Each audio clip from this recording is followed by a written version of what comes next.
La Cité européenne des scénaristes présente...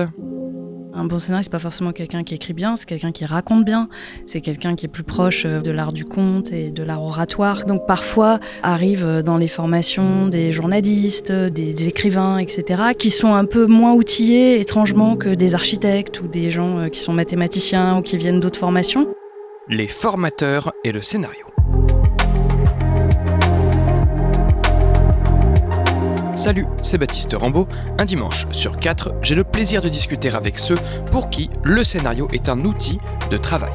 Qu'ils soient techniciens ou employés de bureau, qu'ils interviennent en pré-prod, en prod ou en post-prod, à chaque métier son rapport particulier au texte. Ce que j'aime bien, c'est faire réaliser le nombre de possibilités qu'il y a dans une situation très simple. Ça montre la différence entre écrire quelque chose de compliqué et écrire quelque chose de riche, c'est-à-dire d'exploiter une idée, de bien exploiter une idée. Leur métier, enseigner l'écriture de scénarios, tout simplement. Dans ce 23e numéro de l'émission, la parole est aux formateurs et formatrices. Quel est leur rapport au scénario ? À E5, mes invités du jour enseignent aussi bien en formation initiale que continue, à des aspirants scénaristes qu'à diverses autres professions de l'industrie audiovisuelle, dans des écoles privées que publiques, dans des formations théoriques que pratiques, en série qu'en cinéma ou encore en animation, et sont eux-mêmes scénaristes. Je les laisse se présenter et vous souhaite une bonne écoute en leur compagnie. Cette émission a été enregistrée en septembre 2023. Mes excuses quant au léger grésillement de mon micro. Julien Sibony, je suis scénariste depuis un peu moins de 20 ans et quasiment prof depuis la même période. En fait, j'ai eu la chance de commencer à enseigner très vite au master spécialisé de l'ESCP, master média. J'ai eu un prof qui s'appelait Alain Lérac, qui est bien connu dans le milieu et qui lui-même avait encadré un de mes scénarios. Il voulait quitter ce cours. Et il me dit, mais je pense que tu es tout à fait mûr pour le reprendre, alors qu'en fait, j'avais pas fait grand-chose. Mais je me suis dit, la meilleure manière d'apprendre, c'est d'enseigner en réalité. Et donc, j'ai pris ce cours en ayant tout à fait conscience de mes limites. Je continue à faire ce cours depuis plus de 15 ans maintenant. Et entre-temps, je suis devenu aussi prof, à côté de mes activités de scénariste, aux Arts Déco quelques années, à la fac de Saint-Denis quelques années. Et j'ai fait un workshop aussi au Brésil avec des scénaristes plus accomplis pour le coup. Irène Camargo de Stal, moi je suis scénariste et consultante et comme Julien, j'ai commencé à enseigner assez tôt, quasiment à peine sortie d'école, j'étais déjà en train d'enseigner, ce qui peut paraître paradoxal. J'enseigne aujourd'hui au Groupe Ouest, où je suis intervenante sur bâtir un concept de série. J'enseigne à 1000 Sabords, où j'accompagne l'atelier long métrage pour l'année prochaine. J'enseigne au CEFPF, à la fois à l'écriture de scénario, mais aussi un module qui est destiné aux producteurs. Il me paraît assez important de former aussi les producteurs à la lecture. On va en parler. À l'expertise de scénario. Et j'ai été aussi enseignante pour l'université, pour un public un peu plus jeune, à l'Université de Provence et à Cannes, à l'UCA. Écriture, narrative. Merci Philippe. Donc Philippe Barrière, scénariste et consultant, intervenant dans des workshops. J'ai été formé à l'accompagnement de projets d'abord, au Torino Film Lab, donc en Italie. Ce qui m'a permis d'accompagner des projets des coproductions internationales en écriture, des longs métrages, on va dire dans ce qu'on appelle le cinéma d'auteur. Ça, c'était en 2014, j'étais déjà consultant en France à l'époque. Et à partir de 2014, j'ai commencé à travailler beaucoup en anglais. Donc, je travaille pour le British Film Institute aussi comme consultant sur des premiers longs anglais. Je fais beaucoup d'accompagnement et un peu d'enseignement de théorie à l'université Côte d'Azur UCA, donc écriture narrative. À la FEMIS où j'enseigne un cours, le parcours du lecteur dans le scénario aux élèves de script pour les aider dans leur travail, dans leur dialogue avec le réalisateur. Et puis, j'enseigne aussi au CEFPF, qui est un centre de formation qui est situé pas très loin d'ici. J'enseigne prochainement à l'ESCP et puis... Vos parcours se croisent. Peut-être que je suis viré, je suis pas au courant. Non, pas du tout. Mais surtout, je fais beaucoup de workshops, donc je suis plus un accompagnateur de projet qu'un quelqu'un qui fait de la théorie, même si j'en ai fait beaucoup, et ça m'intéresse énormément. Et je suis co-scénariste, voilà. Marine Lachenot, scénariste et directrice d'écriture. J'étais formée au CEA, au Conservatoire d'écriture européen audiovisuel. J'ai pas tout dit dans le Conservatoire européen d'écriture audiovisuelle. C'est compliqué cet acronyme. Et je suis plutôt spécialisée dans l'animation, donc l'écriture en animation. Je donne des cours au CEA et à La Poudrière, qui est une école de réalisateurs à Valence, réalisateur d'animation, et aussi au Gobelin. Là, j'y suis plus, mais j'ai fait pas mal d'années au Gobelin également. Je suis scénariste et directrice d'écriture depuis un peu plus de 10 ans, et j'enseigne finalement assez tôt aussi, je pense. Ça fait à peu près 7 ans, je pense. Ludovic Duclary, je suis scénariste. Plutôt scénariste de cinéma. Je commence un petit peu la série, mais plutôt du cinéma. J'ai commencé comme responsable du développement dans une boîte de production indépendante. Quand je suis devenu scénariste, donc c'était il y a 7-8 ans, je suis devenu aussi script doctor et lecteur pour un studio. Et en parallèle, on m'a proposé de faire un cours à l'université. Et donc j'ai accepté. Et donc je fais ce cours depuis 5-6 ans à Paris 3, la Sorbonne Nouvelle. Je suis un des membres de l'équipe de la Cité. Des scénaristes, ouais. Des scénaristes, voilà.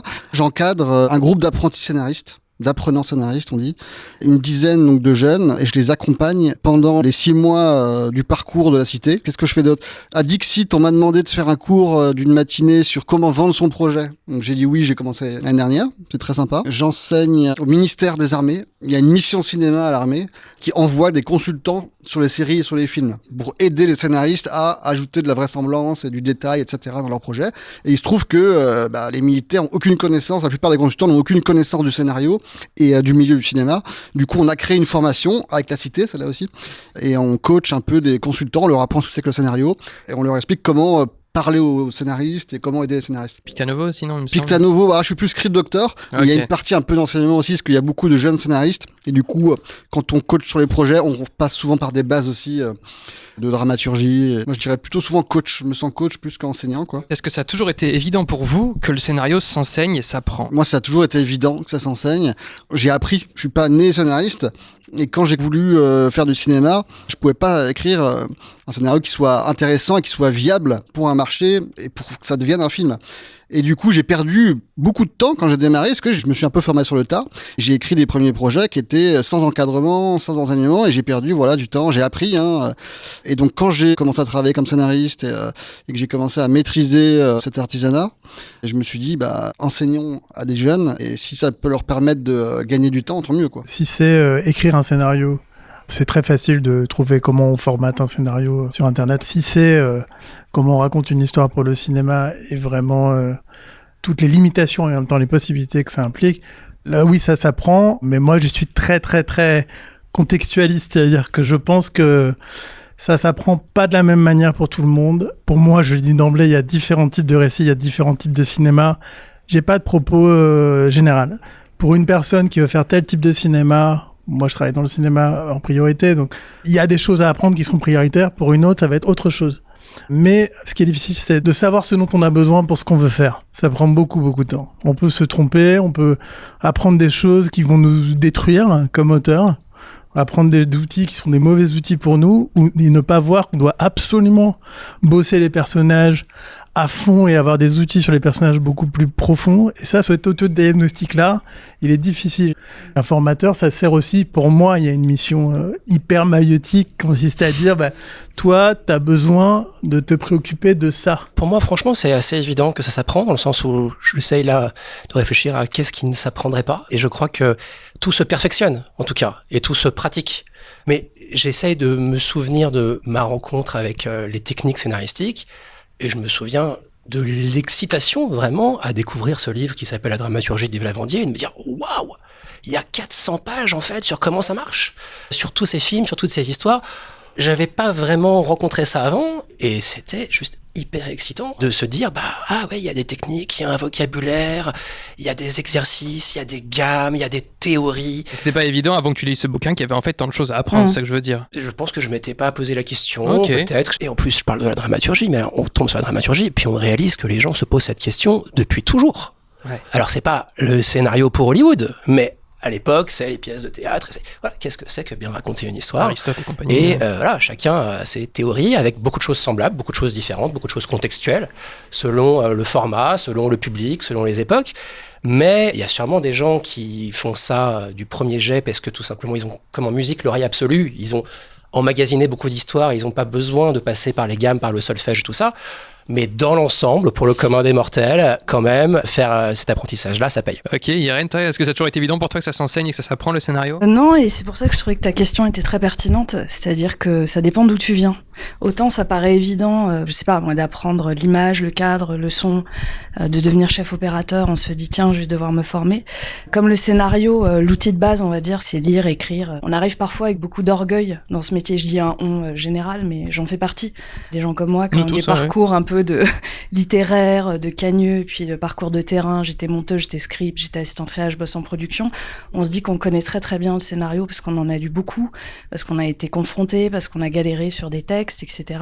Et donc non, pour moi, ça a été plutôt une surprise en fait de découvrir qu'il y avait un artisanat très spécifique, qu'il y avait des techniques, que il fallait se défaire. Enfin, je pense que l'humilité, ça apprend aussi, et que l'apprentissage du scénario, ouais, c'est un vrai exercice d'humilité. Alors moi, en fait, ça a été plus un soulagement de découvrir que ça s'apprend, parce que je me souviens de mes feuilles blanches quand j'étais plus jeune à essayer d'écrire des trucs et en fait, il y avait rien qui venait. Et en fait, après, c'est la devise du CEA, parce qu'il y a une grande affiche enfin, à l'époque, quand on rentrait dans le CEA avec marqué CEA et puis l'écriture, ça s'apprend, donc tu peux pas le rater, quoi. Je pense que si tu n'y crois pas, tu es viré par Patrick Vanetti. Et après, c'est vrai qu'une fois qu'on est passé par cette formation, c'est difficile de se dire que ça s'apprend pas, parce qu'effectivement, on nous donne une boîte à outils. Et après, par contre, je rejoins un peu Philippe, c'est un peu à chacun de les utiliser de la manière qui lui convient et qui va découvrir en fait ce qui est bon pour lui, pour les histoires qu'il a envie de raconter, pour le genre aussi. Là, je pense à l'animation. Il y a des choses qui fonctionnent très bien en anime et qui fonctionnent pas du tout en prise de vue réelle. Ou alors, on a peut-être plus un profil d'auteur qui est propre à l'anime ou à la fiction prise de vue réelle. Enfin, c'est des choses qu'on va découvrir sur le tas.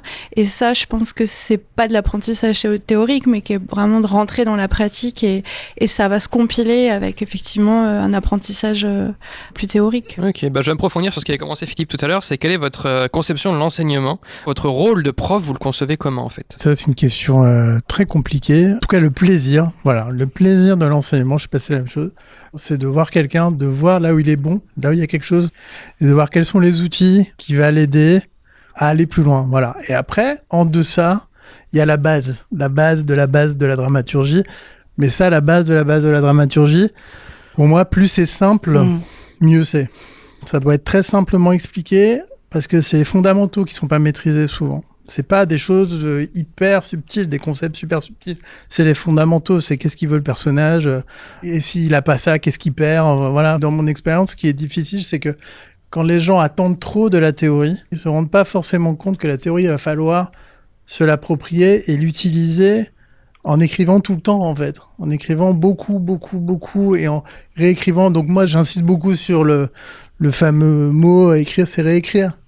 Si on est un peu geek et qu'on aime les bouquins, on peut passer des années dans les livres de scénario et connaître toutes les théories, mais ça va pas faire avancer qu'est-ce que cette personne comme auteur a à dire, qui est un peu spécifique. Je vois que sur les étagères, il y a le livre « Créer une série » qui est excellent. Il y a des interviews de scénaristes, notamment des scénaristes anglais, qui ont tous une personnalité très forte et qui racontent comment justement ils partent d'eux pour aller vers la technique et pas à l'inverse. De manière générale, en fait, il faut quand même se poser la question du public. On répond pas à cette question de la même manière si nos élèves ne savent pas grand-chose, si nos élèves sont des réalisateurs ou des scénaristes déjà accomplis, parce que je pense qu'on a tous ça en commun, c'est qu'en fait, on est tous profs et élèves encore. C'est-à-dire qu'on n'aurait tous aucun problème à être le mentor de quelqu'un d'autre sur un projet. C'est un costume, quelque part. On n'est pas prof pour l'éternité et élève pour l'éternité. C'est un regard sur un projet, sur un potentiel d'un projet, le potentiel d'un auteur. Et donc, si on parle à des gens qui savent pas grand-chose de la dramaturgie, il faut leur montrer qu'en fait, ils sont dramaturges malgré eux. Si on parle à des gens qui sont peut-être absolument sûrs que ce qu'ils font est super et intelligible, peut-être on va leur donner un petit peu de recul et d'humilité. Et voilà, d'autres qui vont avoir besoin de pousser dans leur retranchement. Comme tu disais, dans l'animation, c'est pas du tout la même chose encore que dans la série. Et puis, vendre une Bible, c'est le travail de scénariste, mais la dimension vente est très différente de la dimension réécriture. Donc en fait, il y a tellement de palettes et de choses à savoir faire qu'il y a forcément une multitude de réponses à ta question. De conception, rôle de prof. Ouais. Je rebondis sur ce qui a été dit, mais oui, effectivement, c'est très pratique comme enseignement. Pour moi, c'est un peu comme un sport de haut niveau. Où, si vous apprenez la nage, si vous vous contentez de lire des bouquins pour vous apprendre à nager le crawl, vous pourrez lire 50 techniques différentes. Tant que vous vous jetez pas à l'eau, ça ne pourrait pas sentir les choses. Et voilà, il faut vraiment pratiquer. Et après, effectivement, moi, ce que je fais aussi, c'est que je mets vraiment beaucoup en contexte. j'ai un cours sur l'artisanat du scénario, je commence par dire, le scénario, c'est pas juste un objet de papier comme ça, et on va pas juste enseigner comment on écrit cet objet de papier. C'est plus large. Donc moi, j'ai 3 dimensions dans ce que j'enseigne, on va dire. J'ai toute une partie qui est sur l'art. Vraiment, pourquoi on peut dire que c'est quand même de l'art? D'où ça vient, ce que vous allez raconter? C'est quoi être un auteur? Et donc là, c'est ce qui me paraît, moi, le plus intéressant, et c'est ce qui me pose le plus de questionnements, voilà. Il y a cette partie sur l'art. Il y a la partie sur l'artisanat. Ça, c'est ce qu'on connaît le plus, hein. Il y a des bouquins, etc. Les fondamentaux dont parlait Philippe tout à l'heure. Les fondamentaux de l'artisanat. Et donc là, il y a des techniques, il y a des choses très concrètes, mais ça doit passer par la pratique. Et puis sinon, il y a le côté économie. Le scénario, c'est un outil économique pour aller chercher de l'argent, pour monter les financements. Donc ça, je le dis assez rapidement aux élèves. C'est pas une fin. Il faut toujours penser à ça, parce que vous ferez pas un film si vous n'avez pas 1 million ou 2 millions d'euros. Donc il faut vraiment savoir où vous allez très tôt, prendre ça en compte, disons. C'est pas juste on fait de manière détachée de toute contingence un scénario, une œuvre d'art. Non, c'est on est dans un marché et si on veut faire un film, il va falloir prendre en compte le contexte. Alors, tu as absolument raison et c'est une grande erreur, je pense, de certains scénaristes, et je m'inclus dedans, de mal calibrer leur projet, d'imaginer que, voilà, ils ont 23 ans et en fait, ils vont écrire Game of Thrones et on va leur donner le budget qui va avec. Voilà, le marché est très important. Mais pour apprendre, pour s'exercer, il faut aussi quand même l'espace de créativité et d'imagination où tout est possible, où on fait ses gammes, et on rêve, quoi, sans contrainte, parce que il faut oser et faire connaissance avec soi. Et si on est déjà en train de se dire, mais qu'en pense Netflix, mais qu'en pense peu importe qui, le prof, il y a un problème. Le marché en général. Le marché. Donc je pense que c'est très juste dans une formation professionnalisante comme ici, où il doit y avoir un cours dédié, mais attention quand même à pas, dans le processus d'écriture, déjà commencer à se demander ce que d'autres vont en penser. Il y a quand même quelque chose de soi et son nombril à travailler et à assumer, quoi. Les diffuseurs peuvent être saoulés des fois de lire des projets qu'on pense faits pour eux et donc qui sont basés sur des choses où on imagine que c'est ça qu'ils veulent et eux c'est pas ça qu'ils veulent non plus, ils veulent aussi. Après c'est plus aussi juste donner quelques indications pour savoir où on va, sans se dire on va faire un truc spécialement pour Netflix ou pour telle plateforme. C'est avoir une idée du terrain de jeu, quoi. Ça dépend aussi, je pense, comme tu disais, du contexte du cours, à qui tu enseignes, mais aussi quel est l'objectif de l'atelier. Enfin, moi j'ai un cours au CEA qui est création de séries originales en animation et c'est vrai que les étudiants, la première question qu'ils me posent à chaque fois au début, c'est la question du marché, quoi. Effectivement, de pas être à côté, de concevoir une série qui va pouvoir se vendre. Mais en même temps, moi, ce que je leur réponds, c'est, alors oui, il faut une connaissance du marché, c'est important de pas être complètement à côté parce qu'on va se tirer une balle dans le pied. Mais il faut aussi, ce que tu disais, montrer qui on est, quoi. Qu'est-ce qu'on est capable de faire, qu'est-ce qu'on a dans la tête, qu'est-ce qu'on a dans les tripes, qu'est-ce qu'on a envie d'écrire. Et en plus, en anime, on est vraiment sur quelque chose où l'imaginaire, enfin là, les portes sont complètement ouvertes parce qu'on se pose pas trop la question du réalisme. Voilà, du réalisme ou enfin en fonction du sujet, mais en général c'est assez ouvert. Par exemple, quelle thématique vous allez y mettre ou quelle est votre patte, qu'on voit votre patte en fait. Tant que les réponses du marché, si vous les avez, moi je les veux bien, hein, parce que évidemment, il faut connaître les grands genres, les lignes éditoriales de certaines chaînes, mais enfin, quand même, ça change tout le temps, sinon, ça fluctue. Tu cours toujours derrière, en fait. J'ai une conception assez horizontale de l'enseignement, c'est-à-dire que c'est effectivement un costume et qu'on a autant à recevoir qu'à donner. La question que je me pose, c'est quelle est notre valeur ajoutée en tant qu'enseignant par rapport à un manuel ou à un blog ou à un site. Et dans l'écriture, on touche quand même à des choses très personnelles, très intimes. Il y a un art de la psychologie, il y a de la compréhension du groupe et de la cible et de l'énergie qui va se dégager d'un atelier. Et donc ça, je pense que oui, c'est des choses qui s'affûtent et qui s'affinent quand on est enseignant, parce que tout est accessible, c'est très facile d'avoir accès à la théorie. Aujourd'hui, on est quand même assez outillé. Donc qu'est-ce qui fait que on a quand même besoin d'un prof en plus et de notre présence, et qu'est-ce qui fait que c'est précieux? T'as des réponses là-dessus qui te viennent ou c'est tu es toujours en recherche sur cette question ou... Je pense que c'est un cercle vertueux. J'ai commencé à enseigner sans savoir grand-chose de l'enseignement, et puis j'ai l'impression que j'ai donné autant que j'ai appris, et puis ça circule en fait. Ce que je trouve paradoxal, c'est que il y a un piège dans l'enseignement parce qu'il y a une sécurité un peu du calendrier, il y a une sécurité financière, c'est plus valorisant, c'est quelque chose de plus stable dans un monde de scénaristes, on est quand même très malmené, et du coup il y a le piège du volume de cours qui fait que c'est à chacun de réguler. C'est très tentant de n'être qu'enseignant finalement. enfin, plus on enseigne et plus ça se passe bien et plus on vous appelle et plus voilà. Puisque ce que tu dis, je te rejoins complètement sur le partage d'expérience. Parce que moi, j'étais réalisateur d'animation et en fait, bon, ils dessinent et c'est fou en fait ce que j'ai appris avec eux. J'ai réalisé vraiment au fur et à mesure où je fais des cours à la poudrière. C'est assez fou en fait de voir à quel point ça se nourrit l'un et l'autre. Il y a quelqu'un qui, en face, en général, attend des outils très précis qui vont lui donner des solutions immédiates par rapport à un projet, etc. Et le rôle de l'enseignant, c'est peut-être de lui dire parfois, c'est pas du tout ça que tu dois faire là. C'est pas du tout ce projet-là que tu dois développer. Est-ce que l'histoire que tu m'as racontée sur, je sais pas, tes vacances quand tu avais 15 ans, c'est beaucoup plus intéressant que ton scénario là. Donc tu vas commencer par essayer de dramatiser, en tout cas essayer de raconter une histoire qui te touche là où tu vas pouvoir dire des choses hyper spécifiques. Et on va commencer par travailler ça. Puis après, le gros film de tes rêves, etc., qui coûte très cher, on verra plus tard. Un enseignant, c'est aussi quelqu'un qui dit, voilà à quel stade tu en es. Parce que parfois, il y a une illusion de la technique aussi, que la technique, ça comble le fait que, pour le dire vite, on ne sait pas vraiment qui on est encore, on ne sait pas vraiment si on veut écrire de la comédie, si on veut écrire des films de marché, des films d'auteur, si on veut réaliser ou pas. Enfin, parfois, quand les gens ont une vingtaine d'années, ils savent pas du tout, et c'est bien, mais un enseignant, c'est un accélérateur, mais aussi quelqu'un qui doit appuyer sur le frein à certains endroits précis. Il y a plusieurs types d'élèves ou d'apprentis scénaristes. Il y a ceux qui ont soif de réponses, et parfois les réponses existent. Mais souvent, relancer la machine, être un bon prof, c'est inviter à se poser des nouvelles questions. C'est un petit peu ce que tu dis, c'est qu'en fait, parfois, l'élève bute et trouve pas une réponse parce que la question est mal posée dans son script.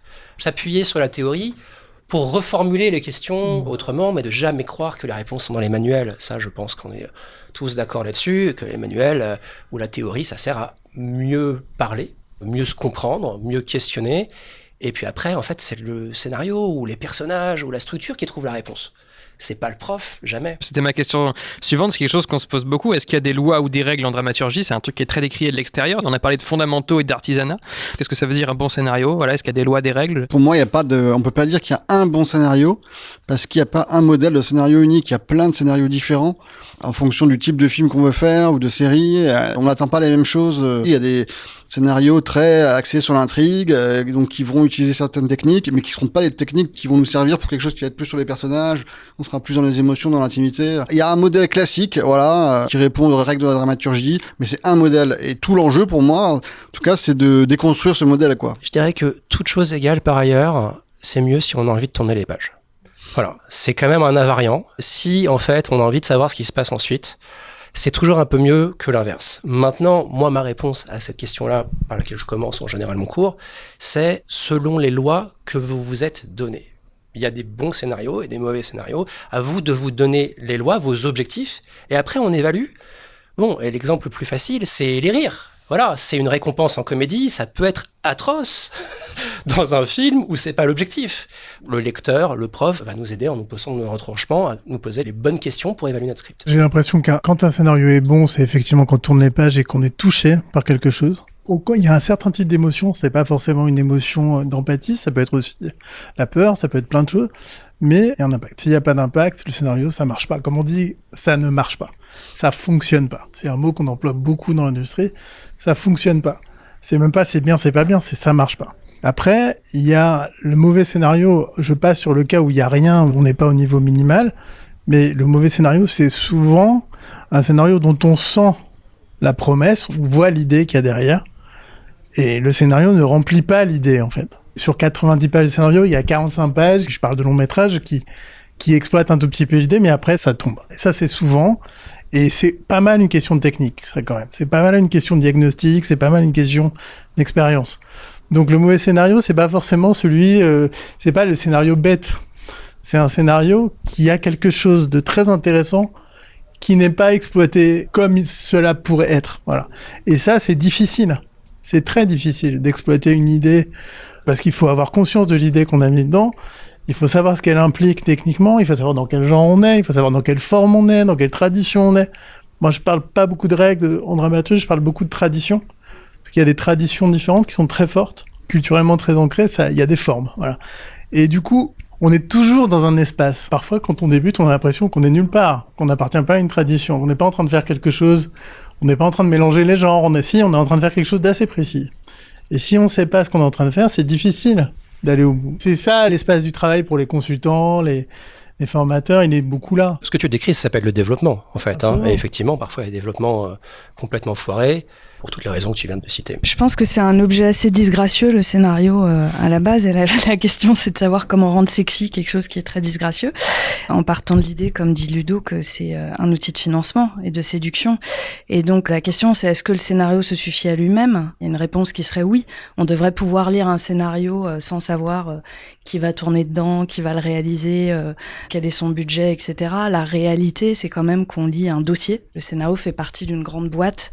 J'ai l'impression qu'on fait porter beaucoup sur l'épaule du scénario et des scénaristes, alors que ce n'est qu'une étape dans un processus et dans un film à venir, quoi. Ouais, qu'un projet ne se monte pas sur sa dramaturgie en particulier, mais sur tout un tas de choses. Quand on est lecteur en commission, au CNC ou dans les régions, etc., on ne statue pas sur des scénarios. On statue sur des dossiers, des plans de financement, de la faisabilité. Enfin, il y a tout un ensemble de paramètres qui va venir. Les castings, ouais. Voilà. Quand je coach des scénaristes, je commence toujours par parler de la proposition. Quel type de film tu vois ? Quel auteur tu es ? On parle de tout ça. Et la dramaturgie, c'est vraiment à la fin. On passe beaucoup de temps, des heures à discuter. C'est Thomas Bilguin qui dit ça souvent, et il a raison. On parle du film au début. Le scénario, ça vient après, quoi. Après, spécifiquement en animation, pour être très très technique, oui, il y a des très mauvais scénarios et il y a des bons scénarios parce que comme il y a le storyboarder derrière, il y a des informations purement techniques. Enfin, en tout cas, dans l'écriture même. En fait, en animation, on dit que si ça n'est pas écrit, ça n'apparaît pas à l'écran. Donc, il y a vraiment moyen, je pense, de faire des très mauvais scénarios en anime, en tout cas du point de vue du storyboarder ou de l'animateur derrière qui n'a pas forcément toutes les infos en main pour bien comprendre la scène, voir l'intégralité de l'épisode qu'il a abordé, par exemple, et qui peut donner un très mauvais épisode au finish. Et c'est pas vrai qu'en animation, je crois. De temps en temps, moi je me souviens avoir écrit des scènes avec des metteurs en scène qui m'ont dit à raison, mais c'est infilmable en fait. Et pourtant la dramaturgie était sexy, intéressante, mais voilà, il y avait une bonne dramaturgie, mais pas adaptée à l'écriture audiovisuelle, à la prise de vue. Là, c'est encore deux questions différentes. Voilà, écrire pour l'écran, écrire pour être lu, et puis écrire des choses intéressantes dans l'absolu. Voilà, toute une partie de mon cours ou de nos cours qui valent aussi bien pour le roman, qui valent aussi bien pour le théâtre, et d'autres ou non. C'est vraiment le scénario et c'est singulier. Ouais, une scène un peu introspective, elle marche bien en roman parce qu'on peut décrire les pensées, mais filmer les pensées d'une personne c'est moins évident, donc c'est considéré comme un cinégénique, donc ça peut être aussi un frein. Je me souviens quand j'ai commencé à enseigner, j'avais vraiment des certitudes sur la forme, c'est-à-dire il faut pas écrire des choses psychologiques, ils pensent que, enfin, tout ce qu'on dit aux débutants. Et je me suis rendu compte en étant consultant beaucoup, en lisant des scénarios qui se font, en fait, Whatever works. plus les réalisateurs et les réalisatrices sont connus, plus les... Encore une fois, ça rejoint ce que disait Irène sur la social proof, je sais pas comment on peut dire, le côté, l'importance de l'auteur, etc. En fait, c'est le réalisateur après qui adapte. Il va dire si c'est pas filmable ou si c'est filmable. Et le scénariste, il peut écrire des choses comme ça, mais ça dépend de son statut. S'il est débutant et que personne ne le connaît, il a intérêt à écrire des choses purement scénaristiques. Il n'a pas le choix, puisque ce qu'il a pour lui, c'est le scénario. Il n'y a rien d'autre. Il n'y a pas une prod, il n'y a pas... Voilà. Après, quand on avance, j'ai l'impression, et ça, je peux tout à fait être déjugé par mes pairs, mais il y a un côté... Whatever works, ça devient le style d'écriture de ce réalisateur ou de cette réalisatrice. Je crois que c'est le showrunner du Jeu de la Dame qui avait dit qu'il y a une règle un peu qu'on apprend très très tôt dans le scénario qui est on n'écrit pas des on voit, on entend, et le on n'existe pas dans le scénario. Il avait dit dans le podcast, je crois Script Note, il a dit moi je m'en fous, je mets on entend, on voit partout, et ça change rien. Enfin, lui il sait que c'est visuel, que c'est pas visuel. C'est des conventions en fait qui sont pas des faits en elles-mêmes. On dit souvent qu'il y a donc un scénario de vente et un scénario de tournage. C'est-à-dire que moi, quand c'est le scénario de vente que je vais l'envoyer par exemple au CNC, bah, je vais essayer de tourner des choses qui vont faire peut-être des fois plus littéraires, même mettre des métaphores, et je sais que ça passera très bien. J'ai une amie qui a eu il y a quelques années l'aventure recette, son scénario était écrit à la première personne du singulier. Comme un journal intime. C'était hyper théorie, personnel. faut jamais faire ça. Non, dans la théorie, mais là pour le coup, elle a bien fait parce que du coup elle s'est singularisée et tout le monde a dit bah on y va, on finance. Mais par contre, au moment du tournage, là, par contre, vous devez avoir un scénario de tournage. Et là, c'est un outil technique. Il faut que tout le monde puisse voir ce qu'on tourne, les accessoires, et vous pouvez plus tricher et mettre des trucs qui seront pas filmés, quoi. À nouveau, si on a envie de tourner les pages, je pense que le lecteur, il sera très indulgent avec les erreurs de shooting script, quoi. On parle mal au chef d'écho parce qu'on a mal indiqué les choses. C'est pas très important si la dramaturgie est là. Ça viendra dans un second temps. Là, je pense que c'est plus facile d'apprendre la deuxième partie que la première en réalité, et ça sert à rien d'apprendre la deuxième partie si on maîtrise pas la première. Ouais, je crois que c'est Maki qui disait que le scénario a toujours raison par rapport à les règles, le marché, ce qu'on veut. Si les pages tournent, on n'y peut rien. Tiens, Georges, si t'es Maki, ma question suivante, je voulais savoir quels sont vos supports pédagogiques favoris et qu'est-ce que vous pensez des fameuses théories américaines, donc les livres de Maki, Truby, etc. Il y a un malentendu premier quelque part sur la dramaturgie américaine, c'est que la dramaturgie américaine, elle pense que les gens changent. Voilà. Elle pense que, en fait, il faut transformer les personnages. Et c'est un type de récit, et ça donne des films absolument merveilleux. Dans la réalité de la vie, les gens changent moins que ce que promet le cinéma américain. Et donc, c'est exaltant de lire du Truby, du Maki, du voyage du héros, parce qu'on passe de A à Z, et Star Wars, et tout ce qu'on veut.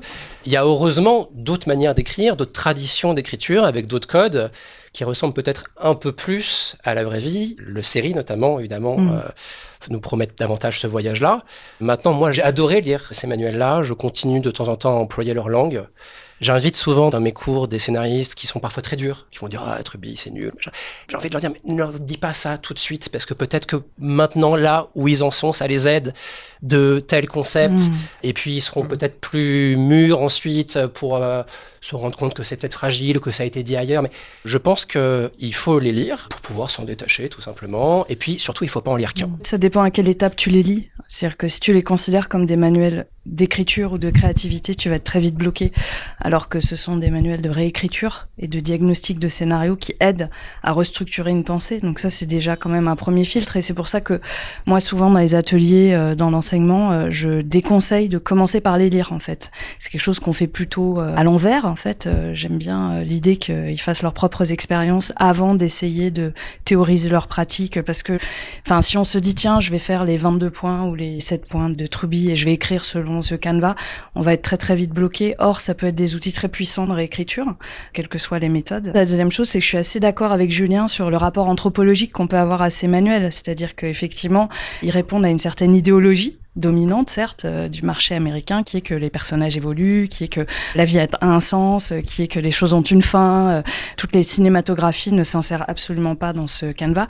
Et moi, je pense au dernier film de Lenny Moretti, Vers un avenir radieux, qui ne parle que de ça, finalement. Et il dit même cette phrase dans sa réunion à Netflix. En fait, il y a que dans les scénarios que les personnages évoluent. En fait, dans la vraie vie, les personnages évoluent pas. Il essaye de défendre, en fait, son bout de gras. Et donc ça, c'est des conceptions différentes. Moi, je pense que quand même, on a des films de parcours de héros qui sont géniaux par ailleurs, et que, enfin voilà, tout ça doit coexister. Quand tu disais, Julien, ne pas en lire qu'un, c'est parce que quand on en lit qu'un, on se dit c'est la loi, c'est la règle. Quand on en lit deux, on voit qu'il y a des dissensus, on voit qu'il y a différentes façons de voir les choses. Ou qui disent la même chose avec des mots différents, et que moi, j'ai mis beaucoup de temps à faire de la traduction, de passer d'un manuel, enfin, parce qu'évidemment, on finit par tous les lire, et à me dire, ah oui, ce que lui appelle comme ça, c'est ce que l'autre appellerait comme ça, et d'arriver, en fait, au même chemin par des voies différentes.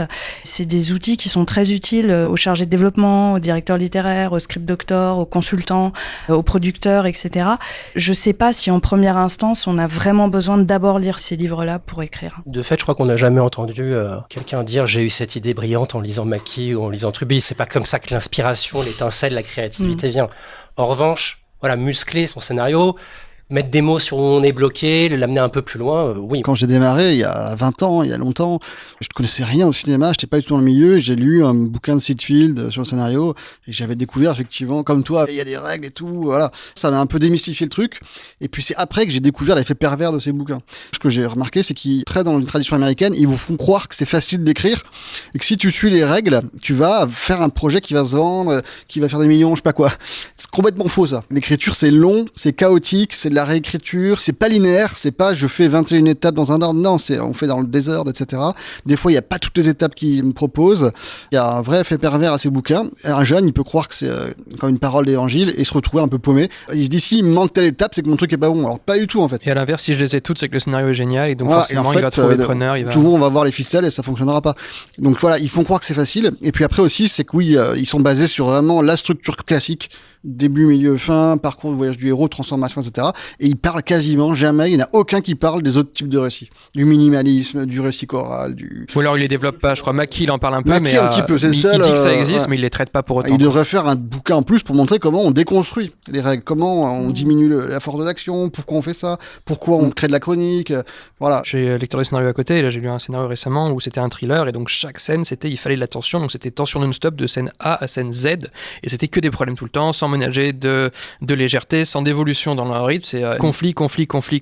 Et donc des fois tu te dis, oui, ça remplit la case, mais en fait ça devient à l'inverse. Tu parlais de ficelle tout à l'heure, ça devient un truc qui peut aussi porter préjudice. Ouais. Pardon, Philippe, toi ton rapport à la... Il y a 2 phases dans mon parcours. Il y a une phase de geek absolu où j'ai tout lu et en comprenant pas pourquoi ça amenait toujours les mêmes problèmes en fait, ce type de modèle, c'est-à-dire le changement, le primat de la morale sur les nécessités qui sont pas morales pour le personnage, ou des choses aussi où au milieu du film il se passe un truc, voilà, il y a le midpoint, s'il y a pas de midpoint ça va pas, des choses comme ça. Alors il m'a fallu beaucoup de temps, et c'est la pratique du métier qui m'a aidé à, encore une fois, contextualiser les choses et voir que pour certains auteurs qui sont conceptuels et qui sont des gens hyper structurés conceptuellement, ces livres sont utiles. Certains concepts sont utiles. Par exemple, un truc que j'aime bien dans Mackie, c'est qu'il parle pas de transformation. Il parle de révélation. Il dit que le personnage se révèle, que le personnage a des contradictions. Et ça, c'est bien. Ça, c'est intéressant. Mais il le dit comme ça au détour d'une phrase. Mais c'est quelque chose de très important par rapport à ce que dit Truby sur le changement. Et puis, on va de A jusqu'à Z. Et puis, vous prenez le plus, le moins. Et puis vous prenez le besoin du personnage. Et puis, il faut qu'il soit rempli à la fin. Bon, c'est des choses qui sont schématiques. C'est mécaniciste, Truby, un petit peu. Mackie, beaucoup moins. Parce que Mackie, il vient de Stanislavski, il vient de l'acting, et il vient surtout de Laro Segri, qui a écrit ce bouquin sur la dramaturgie, The Art of Dramatic Writing. Voilà. Story, c'est juste la version amplifiée de ce livre, qui est un livre pour le théâtre. Le cinéma, ça n'est pas du théâtre. Ce n'est pas que du théâtre, en tout cas. Donc, pour certains auteurs, c'est utile. Pour d'autres, pour la majorité, qui sont des gens intuitifs, passionnés, qui ont beaucoup d'idées, hyper créatifs, mais qui ont du mal à structurer, ce sont des choses qui vont les crisper, qui vont les impressionner, et ça peut détruire leur projet. Et là, comme support pédagogique, qu'est-ce que tu as dans ce cas-là ? Est-ce qu'il y en a C'est un mix de plein de choses. C'est un mix de mes expériences, de ce que je pense, des outils qui sont, par exemple, plus ça va, plus je pense que dans l'industrie, la notion d'enjeu, elle est utilisée de manière totalement foireuse. Quand on est dans une réunion de développement, moi j'ai été chargé de développement aussi avant, on entend beaucoup c'est quoi l'enjeu du personnage. Cette expression, l'enjeu du personnage, si on regarde ce que c'est un enjeu dans un jeu par exemple, si je mise mon téléphone et si je perds le jeu, t'as gagné mon téléphone, bah c'est ça l'enjeu en fait, c'est mon téléphone. C'est une notion très simple en fait l'enjeu. Et ça devient un truc hyper abstrait et plus personne ne sait de quoi on parle. Quand on est sorti de la réunion de développement, tout le monde se dit « Ah, c'est hyper intéressant, mais qu'est-ce qu'il voulait dire quand il a dit l'enjeu ?» On sait pas. Et pour moi, ma priorité, c'est un peu... Je préfère qu'on utilise des mots très simples. Il y a un livre espagnol que j'adore sur le scénario qui s'appelle « Cuéntalo bien », raconte-le bien. Et c'est un livre qui ne prend que des exemples de la vie quotidienne. Je cherche mes clés, j'ai perdu mes clés, où sont mes clés, les étapes pour trouver mes clés, quel est l'enjeu pour moi dans ma situation de vie à ce moment-là en tant que personnage, etc., etc. C'est très puissant pédagogiquement ce genre de choses, je trouve, parce que c'est pas quelque chose hors sol. La dramaturgie, c'est juste la vie boostée, quoi, avec des problèmes, des choses, voilà. Avec un regard singulier. Il y a des enjeux aussi des fois de principe il faut lui mettre un problème, on en met un, mais quel est le rapport de ce personnage en particulier à cet enjeu en particulier ? Absolument. Et puis est-ce que c'est psychologique ? Est-ce que c'est dans la relation avec un autre personnage ? Est-ce que c'est beaucoup plus thématique et beaucoup plus... Voilà, bon, il y a plein de questions. Ça me parle beaucoup ce que tu dis, le livre espagnol, il faudrait que je le lise parce que bon, je dois avouer qu'en fait je n'en ai lu aucun, ni Truby, ni Mackie. En fait, je me souviens que quand j'ai commencé le CEA, il fallait lire la dramaturgie d'Yves Lavandier. J'ai essayé et j'ai fermé le livre au bout de 3 pages. Je pense que quand tu parlais des profils d'auteurs, je suis incapable en fait d'intégrer. C'est très mathématique en fait. Enfin, pour moi, ça ressemble à des formules, des modèles, voilà, ça me parle pas du tout. Et donc en fait, mes étudiants, j'applique la même chose que ce que je fais pour moi, c'est-à-dire beaucoup de pratique. Et effectivement, aller plutôt sur des choses très simples en théorie, des exemples qui ont un rapport avec le quotidien, et ensuite tout de suite passer à des exercices pratiques, ou alors beaucoup d'analyses de films, de courts-métrages aussi. Je fais beaucoup d'analyses de courts-métrages parce que comme j'ai beaucoup d'étudiants qui sont des futurs réels aussi, ce qui est intéressant, c'est qu'ils ont, à chaque fois que si je monte le même court-métrage, je vais avoir plein d'analyses différentes qui sont ni fausses ni justes, c'est juste qu'ils y voient des choses différentes que moi-même je n'avais pas vues. Donc des fois je découvre un film à chaque nouvelle vision, enfin voilà, je vois des choses différentes grâce à eux. Et c'est comme ça, moi, que j'enseigne et que moi-même j'avance dans mon écriture et dans ma pratique de l'écriture. Et pourtant l'animation, ce qui est intéressant, c'est que c'est toi qui portes ce propos là autour de la table, alors que l'animation c'est réputé pour être, il me semble, de l'industrie, le secteur le plus codifié. Est-ce qu'il y a des codes propre à l'animation, je veux C'est dire. codifié, c'est pas codifié en fait, pas plus. C'est exactement le même type d'écriture que de la prise de vue réelle. La seule différence, c'est la chaîne de production qu'il y a derrière, c'est-à-dire les éléments techniques, du fait que derrière il y a un storyboarder qui va dessiner. Alors c'est moins le cas maintenant parce que la 3D elle a beaucoup évolué, mais il y a eu un temps où il fallait savoir dans quel registre on était, graphiquement, est-ce que c'était de la 3D, parce que par exemple un personnage qui est rentré dans l'eau, c'était beaucoup trop cher, donc il était hors de question de faire une scène de plongeon, ou voilà. Donc c'est plus le cas maintenant parce qu'on arrive à faire beaucoup de choses en 3D qu'il y a, je dirais, 10-20 ans. Mais voilà, il y a quand même des choses techniques, je pense, à savoir par rapport au travail des gens qui arrivent derrière, des storyboarders, des animateurs, du réalisateur, réalisatrice. Ok, voilà. mais qui n'arrive pas de la dramaturgie, je dirais Non, modèle de dramaturgie. Pour moi, des la formules. dramaturgie entre l'anime et la fiction en prise de vue réelle, c'est exactement la même chose. Lire des scénarios, et notamment des mauvais, c'est très formateur pour comprendre un peu les concepts.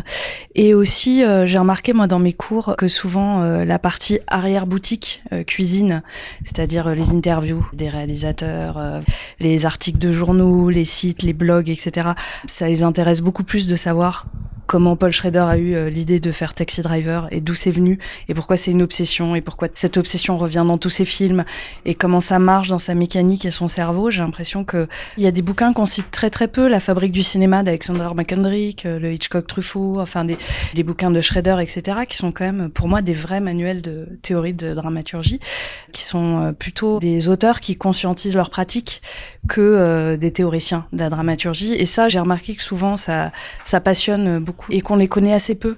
Moi, je suis très geek de ça, en tout cas. Moi, en fait, c'est vrai, en y pensant maintenant, moi, j'ai appris en entendant des scénaristes parler de leur métier. Même encore maintenant, j'adore entendre un scénariste qui me raconte lui comment il fait, parce que souvent, on est complètement différents.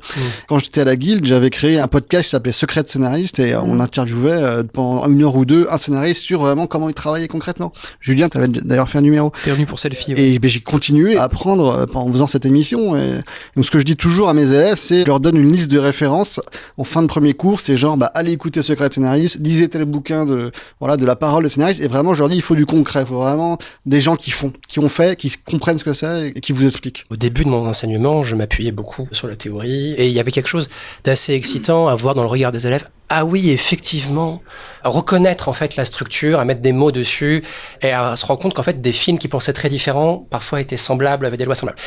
Maintenant, je pense que c'est un peu peine perdue de faire ça parce que des gens le font très bien en ligne et si c'est pour avoir un professeur en chair et en os devant eux, c'est pour faire autre chose.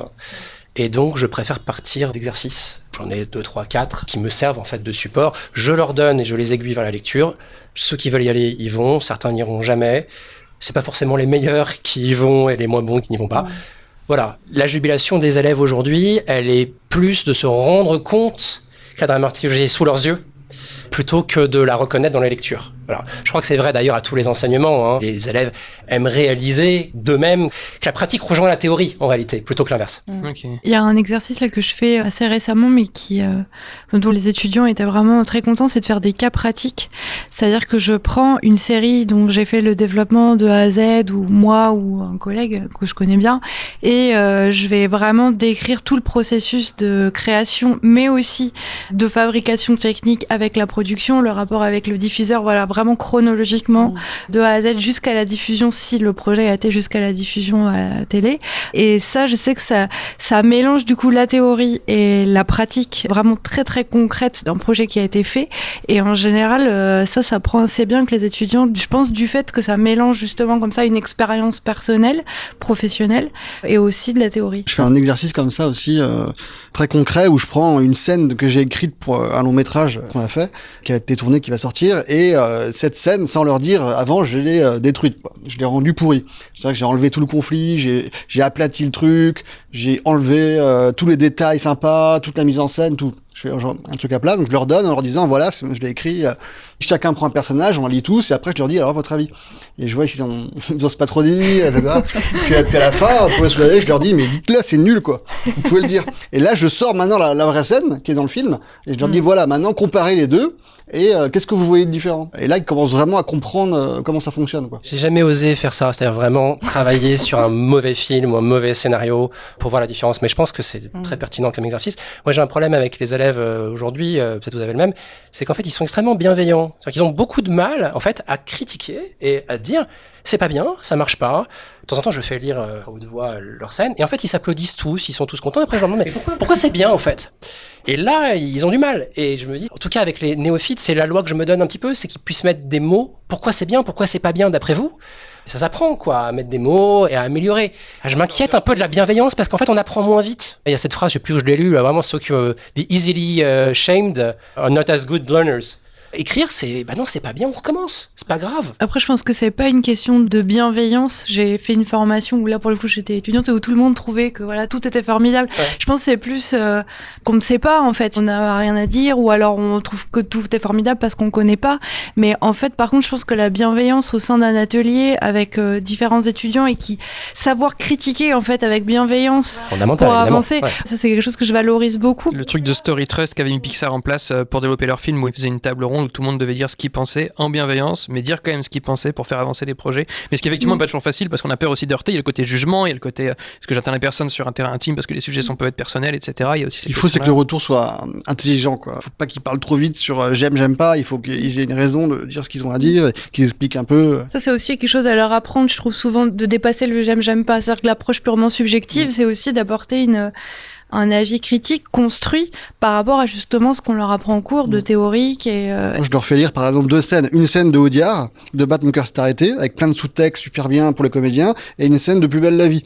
Je sais qu'il y a beaucoup à la sortie de la cité qui vont bosser en quotidienne. Donc je leur dis voilà, qu'est-ce que vous pensez, etc. C'est 2 écritures complètement différentes, mais s'ils utilisent le style de Audiard avec du sous-texte pour Plus belle la vie, ils seront pas pris pour Plus belle la vie. Donc je leur ai dit jugez pas Plus belle la vie, essayez de comprendre pourquoi ils font ça. Pourquoi c'est des dialogues plats qui font une ligne chacun, pourquoi il y a 15 répliques par scène, pourquoi il y a aucun sous-texte, c'est voulu en fait. Si tu veux travailler pour une quotidienne, pourquoi pas, eh ben il faut que tu comprennes pourquoi. Il y a un exercice qui est assez cruel et drôle à la fois, c'est de faire lire les scènes en atelier. C'est-à-dire que l'auteur, il se rend compte. Bien sûr. Là, tout de suite, il a 2 camarades qui lisent sa scène. Il se rend compte que, ouais, ok, non, ça va pas. C'est dur ça. C'est très dur, mais le plus tôt est le mieux, je Un pense. conseil, lisez à voix haute vos scénarios. Ouais. c'est de le lire même avec un public. C'est implacable, enfin, c'est implacable. Il n'y a pas que le didactisme, il y a aussi... tu parlais du conflit tout à l'heure, mais il y a quand même ce truc fondamental avec les gens qui débutent, c'est d'avoir peur d'y aller, quoi. Là où c'est difficile, émotionnellement pour le personnage. Ça se sent, ça, quand on lit à voix haute, et j'aime beaucoup faire ça. Je trouve que c'est très fructueux. Pour l'ego, ça peut être un peu difficile, mais on s'en remet très bien. En tout cas, il s'en remet très bien. Et puis, ah oui, ça doit être joué, en fait. C'est un texte qui doit être joué par des comédiens. Les comédiens, c'est pas des robots, c'est des gens qui ont besoin d'avoir quelque chose à jouer. Sinon, ils vont le faire tout seuls. Ils vont changer pour avoir quelque chose à jouer. Tu as abordé le thème en jeu qui a été galvaudé un peu par l'industrie. Moi, j'avais des questions là-dessus. C'est qu'est-ce que vous pensez des connaissances techniques du scénario dans l'industrie? Donc, là, je ne parle pas des scénaristes, mais je parle des distributeurs, des diffuseurs, des producteurs. Est-ce qu'ils sont formés? Est-ce qu'ils ne le sont pas? Est-ce qu'ils le sont trop? Comment ils utilisent des termes? Je pense qu'il y a vraiment un truc à faire. Moi, j'enverrai tous les diffuseurs et les producteurs à la formation de Marc Herpoux, par exemple. Et je l'ai fait il y a pas longtemps sur les 4 moteurs dramatiques, le character driven, le plot driven, sim driven et arena driven. Tu donnes ça à des diffuseurs, ils vont comprendre pourquoi ils font n'importe quoi et pourquoi ils veulent à chaque fois du plot, alors qu'en fait c'est pas du tout ce que demande la série. Et voilà. Et donc, je suis sûr que s'ils font cette formation qui est très concrète parce qu'ils parlent de ces projets et c'est un vrai scénariste, je suis sûr que ça va les éclairer, quoi. Le problème de la qualité des scénarios en France, c'est aussi une question qui dépasse celle des scénaristes en tant que telle. C'est-à-dire que si on veut monter de niveau, faut monter le niveau de tout le monde en même temps. Or, nous, on forme essentiellement des auteurs qui, eux, continuent à se former. Par exemple, moi, j'ai une formation où je forme des producteurs, ça dure 1 semaine. Et quand j'ai commencé cette formation, ça durait 2 jours. Et c'était quelque chose qu'on faisait un peu à la fin, qui avait pas grand intérêt. Elle commence à prendre de l'ampleur. Et à chaque fois, on se rend compte du gap. Enfin, les auteurs sont très déboussolés par les retours des lecteurs, par le contact avec les producteurs et les diffuseurs. On a effectivement des termes qui sont complètement galvaudés, qui sont toujours les mêmes. La question des enjeux, l'empathie du personnage, on finit par avoir des notions un peu fourre-tout, qui sont pas précises et qui n'aident pas les auteurs à améliorer leur script. Et donc, effectivement, la question de qui on forme, elle est très importante et je suis tout à fait d'accord avec... moi, j'ai beaucoup aimé cette formation de Marc Herpoux et je trouvais qu'effectivement, on se dit toujours, c'est dommage qu'il n'y ait pas dans la salle des diffuseurs, des producteurs, etc., parce qu'on pourrait du coup parler le même langage sur des projets ensemble. C'est un point super important, je pense ça, parce que je fais mes consultations, par exemple, toujours en présence des producteurs. Donc ils voient le dialogue et ils interviennent. Et l'idée, c'est aussi de voir si c'est utile d'employer un vocabulaire de dramaturgie ou pas. C'est-à-dire, est-ce qu'on peut s'en sortir en étant précis et sans employer des mots qu'il va falloir passer 30 minutes à définir pour savoir de quoi on parle dans le scénario exactement.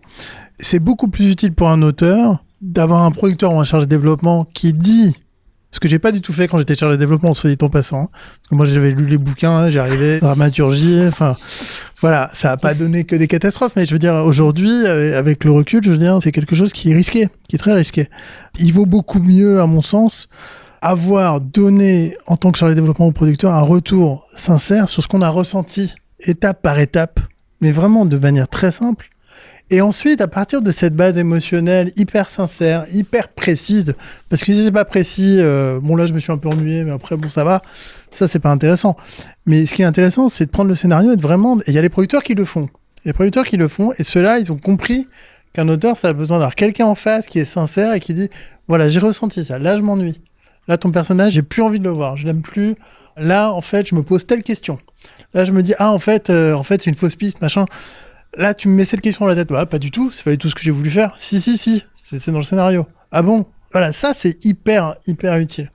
Après, la question du diagnostic technique sur le scénario, ça prend beaucoup de temps et c'est pas le boulot de producteur, en fait. Je suis absolument d'accord. Je suis jamais ressorti d'une réunion de développement en me disant, il manque de vocabulaire dramatique, il manque de technique ou de capacité de diagnosticien. Ce que j'attends d'eux, c'est un tempérament, des vertus de producteurs qui sont pas exactement les mêmes que des scénaristes ou de chargés de développement, et d'être un premier lecteur très attentif, très bienveillant pour le coup. Il nous donne une température, en fait, parce que nous, on est en général à un moment où on ne sait plus. Et là commence un dialogue vertueux. Je parlais de vertu parce que pour moi, le développement, l'enjeu du dialogue, c'est le maintien de l'enthousiasme, le maintien de l'énergie, le maintien du carburant du scénariste. Est-ce qu'il y en a encore sous le capot? Jusqu'où? Comment? Est-ce qu'on est mûr pour le faire lire? Voilà. Ça, c'est très important. Je suis pas sûr qu'on apprenne ça en allant à une formation. Alors, j'ai pas fait celle de Marc Herpoux, mais je vois bien que tous ces outils sont très intéressants, mais je sais pas s'ils sont décisifs. Et en fait, ça peut aussi être un problème si jamais ils se fichent sur des notions qui devraient absolument être présentes. Ou... C'est important de cartographier un projet. Je pense qu'une formation comme celle de Marc Herpoux, elle permet de faire ça. C'est-à-dire de savoir à quel jeu on est en train de jouer, en fait, quelle partie on est en train de jouer. Et je trouve que souvent, on gagne du temps. Je suis d'accord avec toi, Julien. Les producteurs, les diffuseurs ne sont pas des consultants et des théoriciens de la dramaturgie. Ils n'ont pas à l'être, ils n'ont pas à avoir ce niveau de technicité dans les retours. En revanche, je pense que c'est important qu'ils sachent à peu près ce qu'on fait et dans quel chemin est l'auteur pour ne pas casser cet enthousiasme. Et ne serait-ce que pour une question de culture générale aussi. Enfin, moi, je suis assez déroutée quand je lis des retours, par exemple, où on me dit c'est segmentant ou c'est clivant. Enfin, voilà, des retours d'écoles de commerce, en fait, et qui sont sans doute très utiles pour comprendre le positionnement du projet sur le marché, mais qui sont pas très utiles à une étape de développement où on a besoin de débloquer un scénario. Et donc, tout ça se confond un peu dans la tête de l'auteur. Et je pense que c'est important de savoir d'où on parle et de quoi on parle quand on est dans une réunion comme ça. C'est là où je voulais en venir. C'est-à-dire qu'évidemment que cartographier, je reprends ce terme, c'est excellent. En théorie, on s'est quand même mis d'accord avec le producteur au départ. Mais les défaillances du producteur sur ce sujet me paraissent minces par rapport à ce qu'on peut entendre parfois, qui est le public veut ceci, le diffuseur veut cela. En gros, toujours la responsabilité du jugement de goût qui reposerait sur quelqu'un de plus ou moins imaginaire, que ça soit le boss, le public, la dernière chose qui a marché, la dernière chose qui s'est plantée. C'est souvent là-dessus que moi j'ai buté dans le dialogue avec le développement et le producteur. Si on pouvait régler cette question-là avant les autres, là, je serais heureux. C'est très décourageant pour des scénaristes et des auteurs-réalisateurs de travailler avec des producteurs qui ne savent pas ce qu'ils veulent, en fait. Ils utilisent le scénariste pour avoir un éventail de possibilités. Et puis après, on verra. D'accord, on écrit une version, et puis après, on verra. Ça, c'est pas possible. C'est pas ça. Mais ça arrive. Bien sûr. C'est pour ça que la discussion en amont sur qu'est-ce que c'est que ce film, qu'est-ce que ce n'est pas aussi. Parce qu'il y a tous les fantasmes de tout ce qu'on pourrait faire dans le film. Et en fait, ça tient pas. Je parle de film, mais en série, c'est sans doute la même chose. C'est pas simplement de l'intention artistique, c'est aussi quelles sont les promesses du film, qu'est-ce qu'on promet au public, et qu'est-ce qu'on... J'ai pas vu Anatomie d'une chute encore, malheureusement, mais j'ai cru comprendre qu'il y avait quand même quelque chose dans le film en termes d'intrigue et de tension qui était très fort. Et j'imagine que ça a été au début, dans la discussion de développement, une volonté d'avoir un levier puissant de dramaturgie.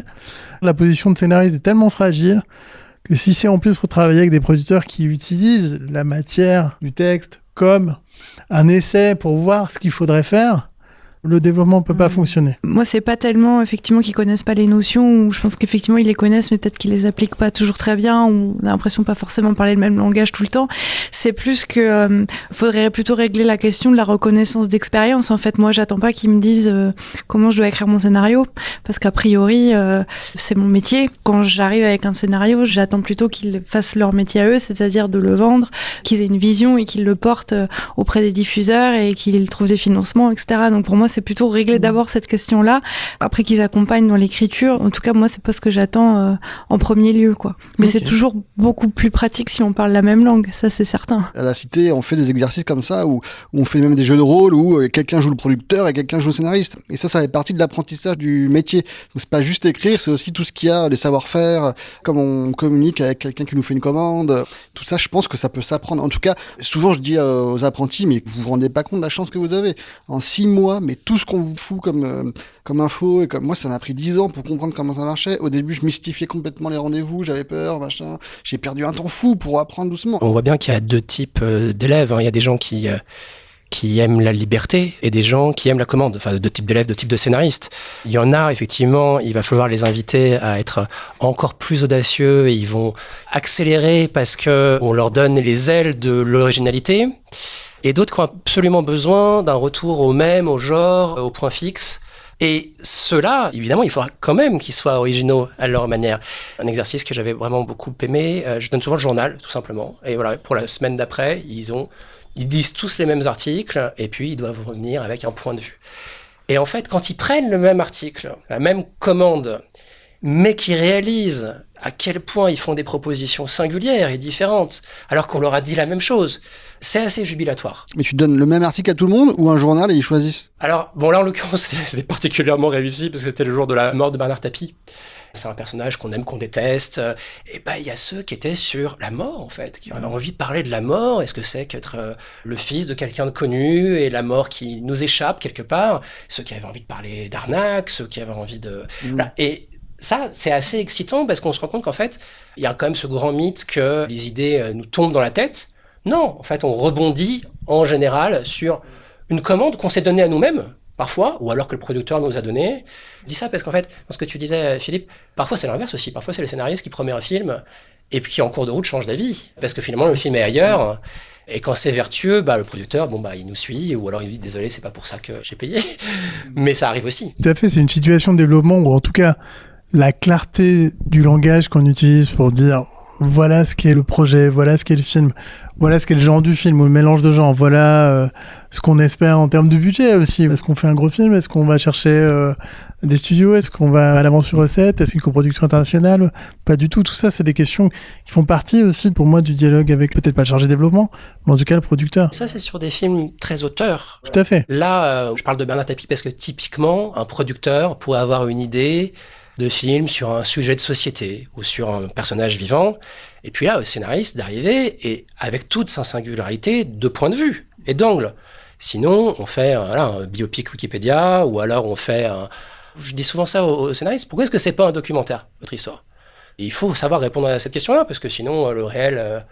Pourquoi dépenser de l'argent à fabriquer quelque chose, de la fiction, alors qu'il y a sûrement un documentaire qui existe sur le sujet, quoi. Quelles sont les idées fausses, on va faire gagner du temps à ceux qui nous écoutent, et les idées fausses, les erreurs les plus répandues chez vos étudiants? Beaucoup de jeunes sont dans un logiciel roman un peu, c'est-à-dire on écrit seul, ils se rendent pas compte en fait de tout ce qu'il y a autour, et qu'on écrit rarement seul, on rentre dans un système avec plein de gens autour qui vont donner leur avis, le but c'est que ce soit produit après, c'est très spécifique. Souvent ils ont l'image un peu romantique de l'auteur qui s'enferme chez lui, qui écrit seul. Qui livre son art. Voilà.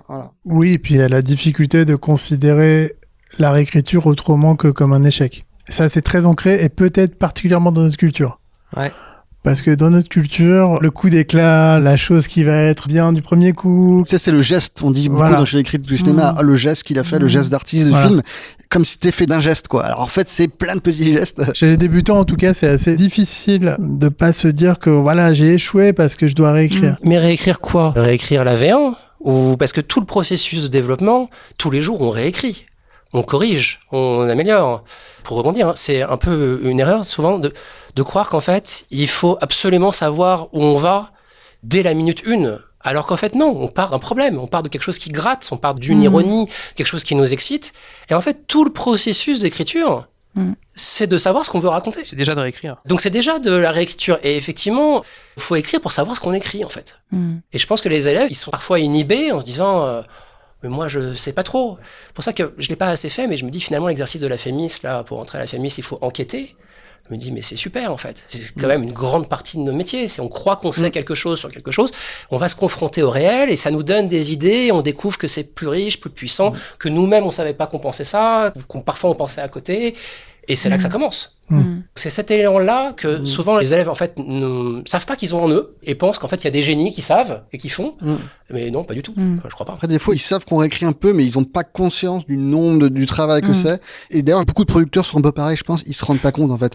Ils ont les versions qui arrivent, mais ils pensent qu'on a bossé dur, mais en fait, ils se rendent pas compte du truc. C'est qu'on a bossé, mais comme des chiens pendant des mois. On a fait 300 versions sans arrêt de la réécriture. Il y a une méconnaissance du rapport au temps et à l'argent. Quand on démarre dans le métier, je pense. Ouais. Par exemple, les étudiants, quand on leur dit un long métrage, c'est 2 ans, ils tombent de leur chaise, en fait, vraiment. Parce que je crois que oui, il y a cette idée du talent, de l'inspiration, du geste, du coup de génie qui fait que il y a un apprentissage du processus, de la lenteur. Je pense qu'il y a aussi une valorisation du style. Il y a une idée fausse qui est que un bon scénariste, c'est quelqu'un qui écrit bien. Enfin, un bon scénariste, c'est pas forcément quelqu'un qui écrit bien, c'est quelqu'un qui raconte bien. C'est quelqu'un qui est plus proche, voilà, de l'art du conte et de l'art oratoire que de, voilà, donc parfois arrivent dans les formations des journalistes, des écrivains, etc., qui sont un peu moins outillés étrangement que des architectes ou des gens qui sont mathématiciens ou qui sont comédiens ou qui viennent d'autres formations. Et donc il y a des bonnes surprises d'un côté, des mauvaises surprises de l'autre par rapport à ce qu'on croit être ou à des qualités qu'on pense avoir et qu'on peut transférer d'un métier vers un autre métier sans comprendre qu'est-ce qui est spécifique à l'écriture de scénario. Et puis il y a aussi une méconnaissance de tout le métier. C'est-à-dire que la plupart des gens ne savent pas qu'un scénariste n'est pas un intermittent, mais qu'un auteur, de comment ça marche les contrats, etc. Enfin, j'ai l'impression qu'ils découvrent en fait tout un monde qui est très obscur pour eux. Et c'est pour ça que moi j'aime bien aussi dans les supports pédagogiques leur montrer des plans de financement, des dossiers d'aide au CNC, comment ça marche, de les remettre un peu dans le concret du métier. Voilà. Oui, puis pour être concret, pour des gens qui veulent écrire pour le cinéma, est-ce que vous voulez vraiment faire ça? Est-ce que vous espérez en vivre? Est-ce que vous voulez avoir un boulot à côté, enseigner ou autre chose? Mais scénariste de cinéma, c'est pas scénariste de série, en tout cas en France. Donc il y a le contexte économique, il y a tout l'aspect financier. Ouais, puis il y a une autre idée fausse qui est que en France, on va écrire un scénario et puis il va être acheté par une prod et puis on va trouver un réalisateur. Enfin, il y a toujours cette idée de le spec on est quand même voilà dans une économie d'auteur-réalisateur et c'est quelque chose qui les surprend de voir que on a très peu de chance en fait en tant que scénariste, en tout cas pour le cinéma, d'écrire et de trouver un réalisateur. Du coup, ils se questionnent beaucoup sur la faisabilité de leur projet, en tout cas en fonction de leur profil, ce qui est moins le cas en série. Je parlais de l'animation. Ouais. C'est vrai que j'ai beaucoup d'étudiants qui finalement en fait, ils vont regarder des séries d'animation pour adultes ou pour ados, ou ils vont regarder surtout les séries d'animation américaines et ils n'ont pas du tout la connaissance du marché d'animation français, c'est-à-dire des diffuseurs français, Tfou, Oku, je sais pas, les Zouzous, France 5. C'est souvent une grosse question et de débunker un peu ça en début des cours en leur expliquant qu'est-ce qui se diffuse en fait. Il faut regarder les lignes éditoriales des chaînes françaises et quelles sont les séries d'animation pour enfants parce que c'est à 99% des séries pour petits qui sont diffusés en France, donc c'est ça qui se vend. Quand on écrit en animation, on va surtout écrire pour ce public-là. Alors oui, il y a des séries pour adultes, ça s'ouvre et ça il faut aussi le savoir. Il y a ça et aussi très très concrètement le prix des scénarios en animation qui est beaucoup plus bas que pour la prise de vue réelle. Ça c'est quelque chose dont ils sont pas du tout au courant et quand je leur donne les tarifs, clairement il y a beaucoup de gens qui ont envie de sortir de la salle. Comme ça, au moins, ça sera dit. Une fois qu'ils sortent de vos études et vos formations, quelle approche vous conseillez aux aspirants scénaristes pour réussir dans l'industrie? On cherche souvent, quand on commence, le chemin le plus court vers sa carrière. C'est pas la question que vous avez tous tout le temps. Enfin, c'est vraiment nous, la Cité, la c'est un peu différent. Question. Parce que nous, justement, on a créé la Cité pour faire un sas de passage entre la sortie des études et le milieu professionnel. On s'est rendu compte qu'il y a beaucoup de formations de scénaristes, mais quand tu as fini ta formation, où tu vas, qu'est-ce que tu fais? Donc, nous, on a créé un centre de compagnonnage où pendant 6 mois, on associe des jeunes apprentis qui ont déjà fait une formation avant, qui ont fait le CEA ou qui ont fait Courtrajmé, la FEMIS ou quelque chose. Les bases théoriques. Et pendant 6 mois, ils vont assister un scénariste professionnel de cinéma, d'animation d'animation ou de série. C'est une des meilleures manières d'entrer dans le milieu, c'est vraiment d'être dans le concret. Bosser pour un scénariste en exercice. C'est vraiment la solution un peu miracle, là. Enfin, je vous dis, là, sur les 3 ans qu'on a fait de compagnonnage, on est à 70% de taux de réussite. Ça veut pas dire grand chose, mais en gros, taux de réussite, c'est la personne a signé au moins son premier contrat ou a trouvé un poste de coordinateur d'écriture dans une room ou a été payé pour un truc. Donc 70%, donc c'est des petites promos, on était 8 la première année, 15, et là on est 21.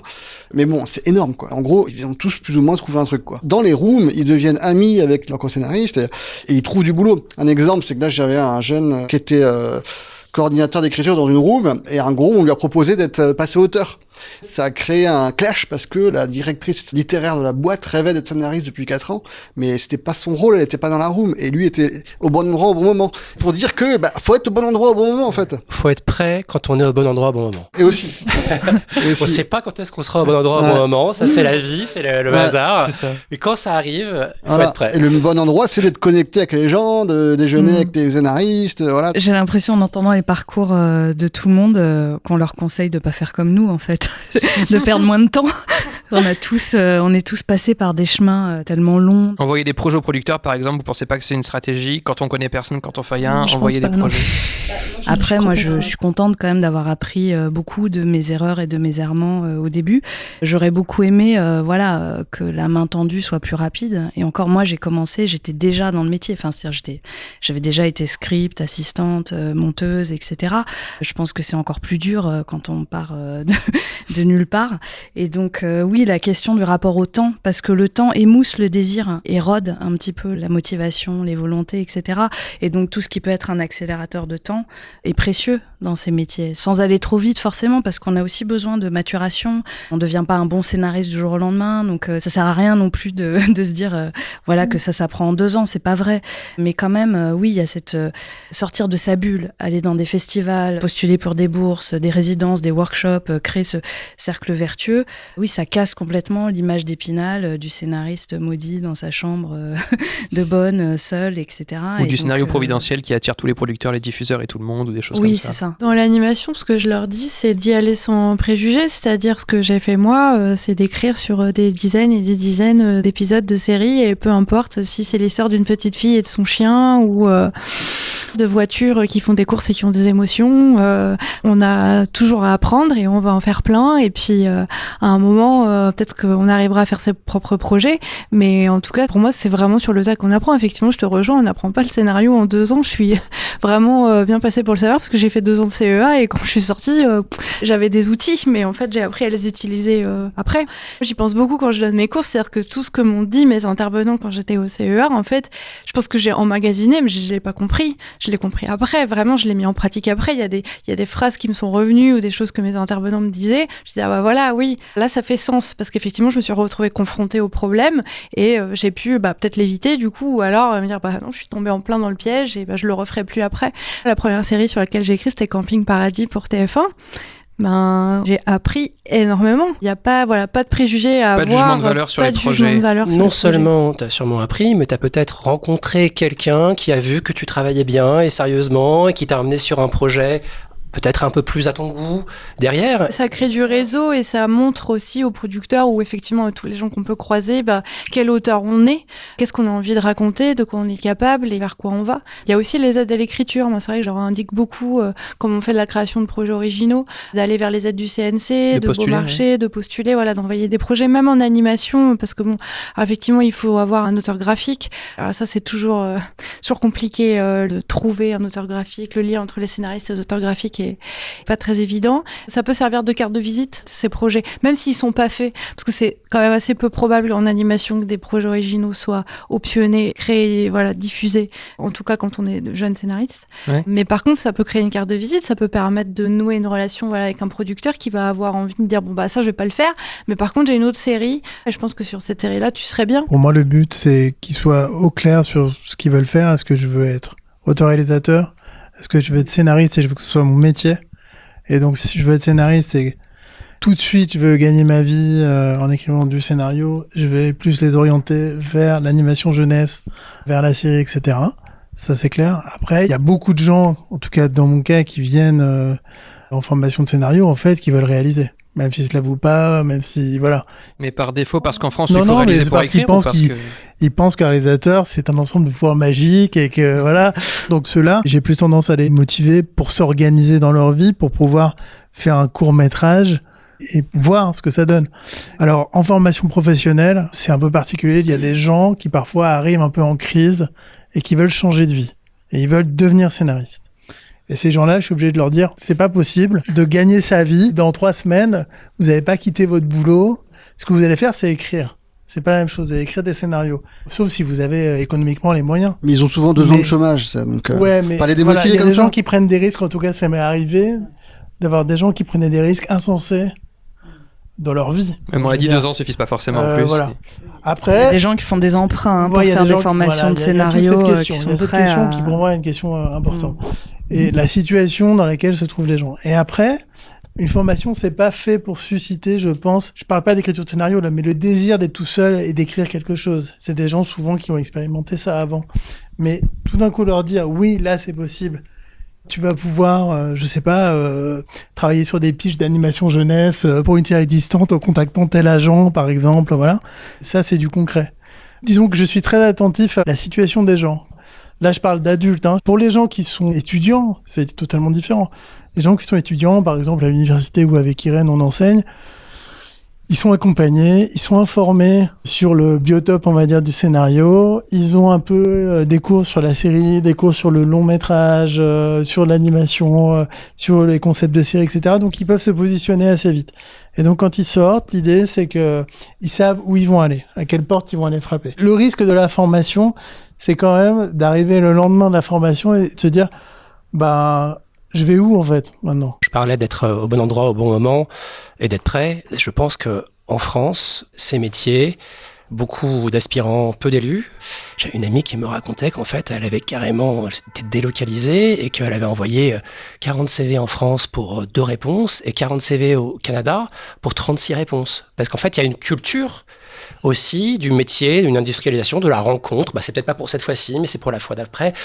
En France, c'est pas comme ça. En tout cas, c'était pas comme ça quand j'étais aspirant. Et donc, en fait, faut jouer des coudes d'une certaine manière, mais ça veut pas du tout dire avoir les dents qui rayent le parquet. Hein. Mais en vous écoutant, je me disais, tiens, c'est un bon exercice à donner aux scénaristes, de dire, bah voilà, en fait, on est un jeune scénariste, on essaye tant qu'à faire de créer le personnage qui nous ressemble le plus. Comment est-ce qu'on va réussir, sans être le lourd de Robert De Niro dans La valse des pantins, à attirer l'attention d'un producteur, d'un réalisateur? On va falloir trouver une manière singulière de faire, parce qu'un jour, au bon moment, on sera peut-être au Festival de Cannes et on sera dans l'ascenseur avec Michel Hazanavicius. Qu'est-ce qu'on lui dit ? Tu vas pitcher. Il faut être prêt un peu pour ce moment-là. Effectivement, envoyer son scénario à un producteur qui en reçoit 700, on sort pas du lot. C'est business as usual. Donc, il faut trouver un petit moyen d'être singulier. Parfois, je sais pas, c'est en flattant, c'est en donnant plutôt qu'en demandant. En se mettant au service, oui. Voilà, il y a des manières de faire qui sont évidemment propres à chacun. Et ça me permet de dire autre chose, c'est que souvent, les élèves en général en France sortent des études et en fait, ils se connaissent très mal. Parce que dans notre système d'enseignement, c'est plutôt du savoir qui est transmis et en fait, on est assez démunis sur vraiment qui on est, ce qu'on aime faire, est-ce qu'on est doué pour prendre la parole en public, est-ce qu'on aime la routine, est-ce qu'on aime l'audace, est-ce qu'on aime travailler en équipe ou pas. Et ce travail-là, je suis sûr qu'il est davantage fait qu'à mon époque à l'école, mais il faut continuer à le faire d'une manière ou d'une autre.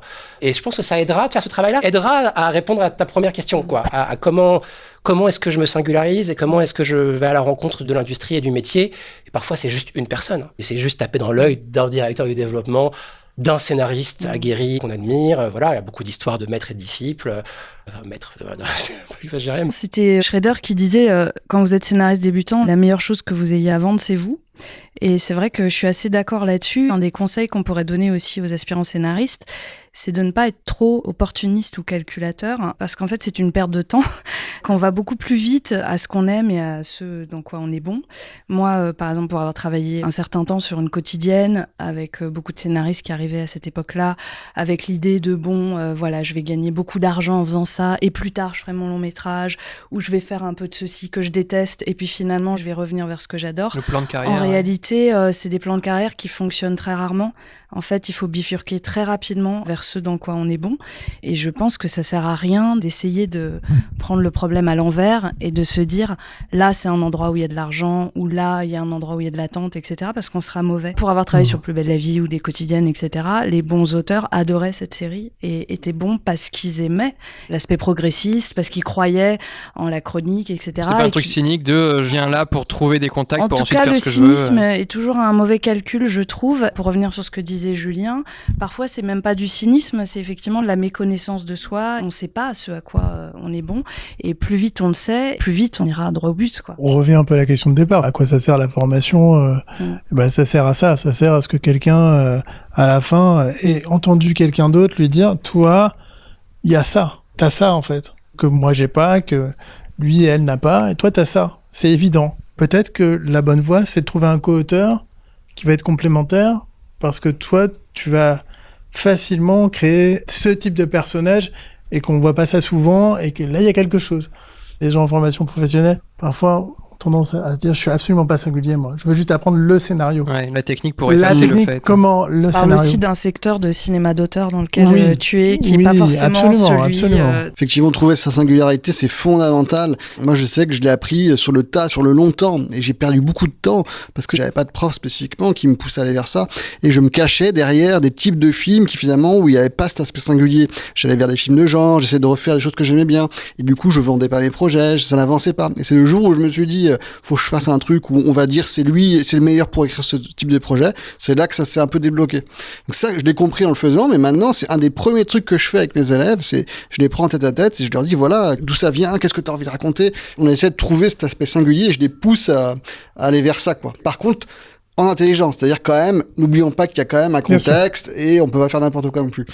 Tu pourras pas faire Game of Thrones comme ça, peut-être plus tard, mais fais Game of Thrones, mais fais aussi un autre projet pour Slash, un peu moins cher, en 26 minutes.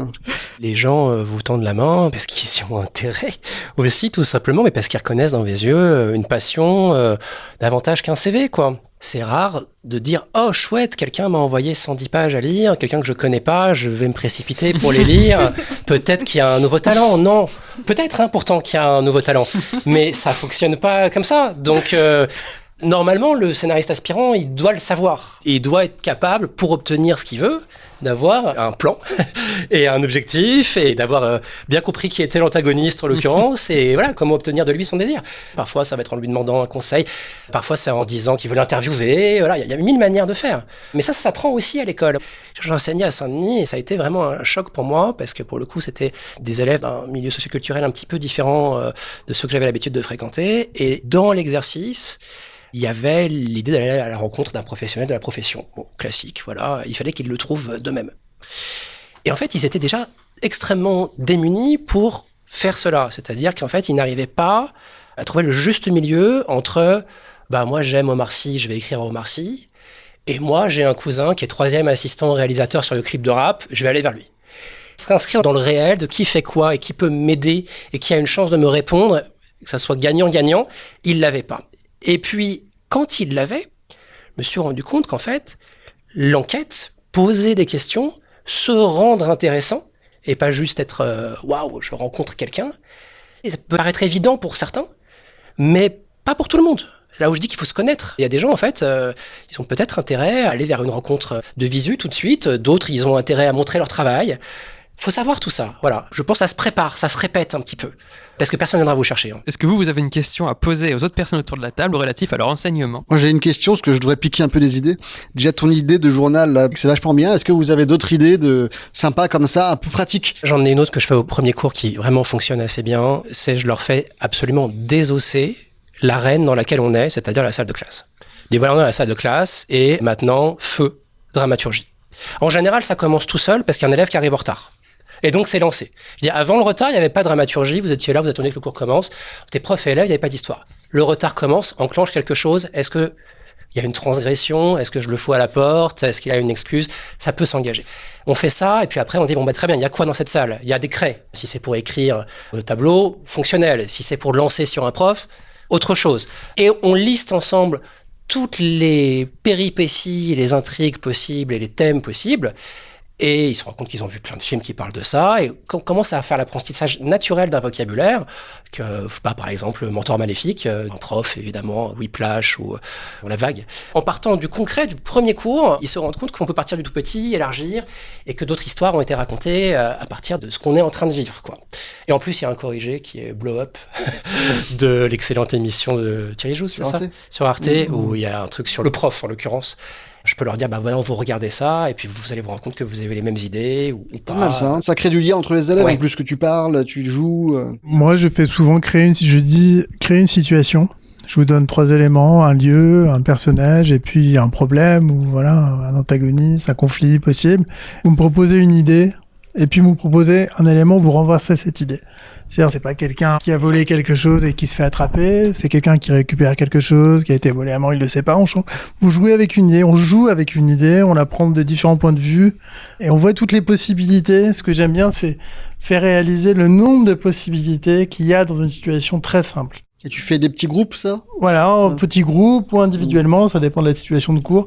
Mais vraiment de faire varier autour d'une situation très simple. Faut pas que ce soit compliqué. C'est assez ludique et ça donne de l'énergie et ça montre la différence entre écrire quelque chose de compliqué et écrire quelque chose de riche. C'est-à-dire d'exploiter une idée, de bien exploiter une idée. J'aime bien profiter de la synergie d'un groupe, de les faire travailler les uns contre les autres ou avec les autres.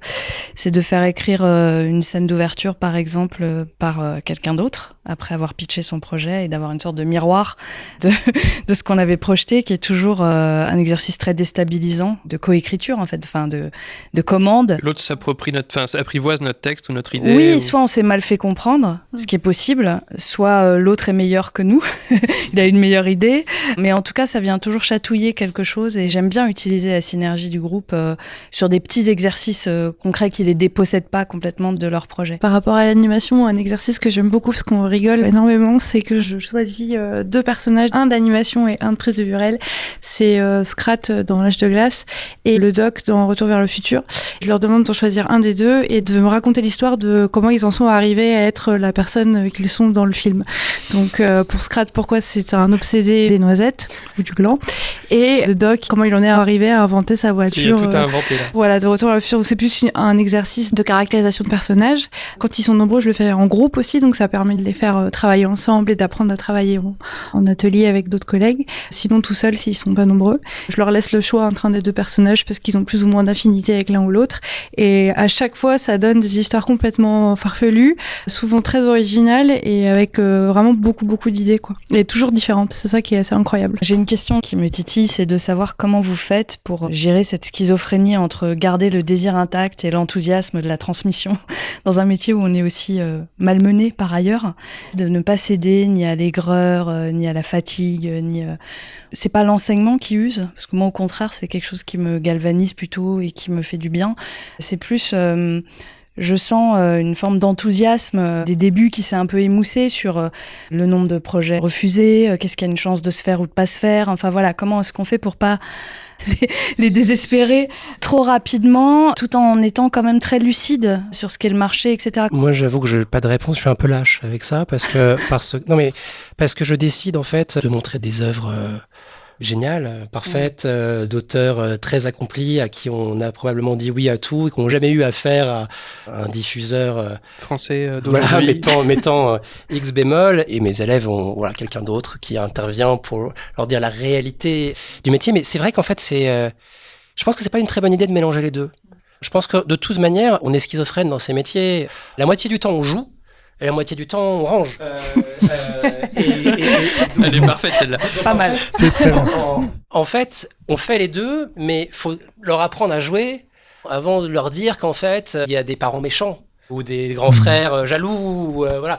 Moi, j'anime plutôt des ateliers, j'ai envie de dire, un peu purs, de théorie ou de pratique, mais on joue, où j'essaie de les emmener à un endroit où ils seraient pas allés sans moi, ou à voir les choses différemment. Mon job, c'est pas exactement de leur expliquer comment plaire aux diffuseurs ou comment écrire une Bible qui va attirer l'attention. Ça sera dans un autre temps. Je pense que c'est pas exactement le même boulot. Nous, on fait des groupes de parole. Non, ça, c'est pas des groupes de parole, mais en fait, on a créé un truc qui s'appelle des séances autoréflexives.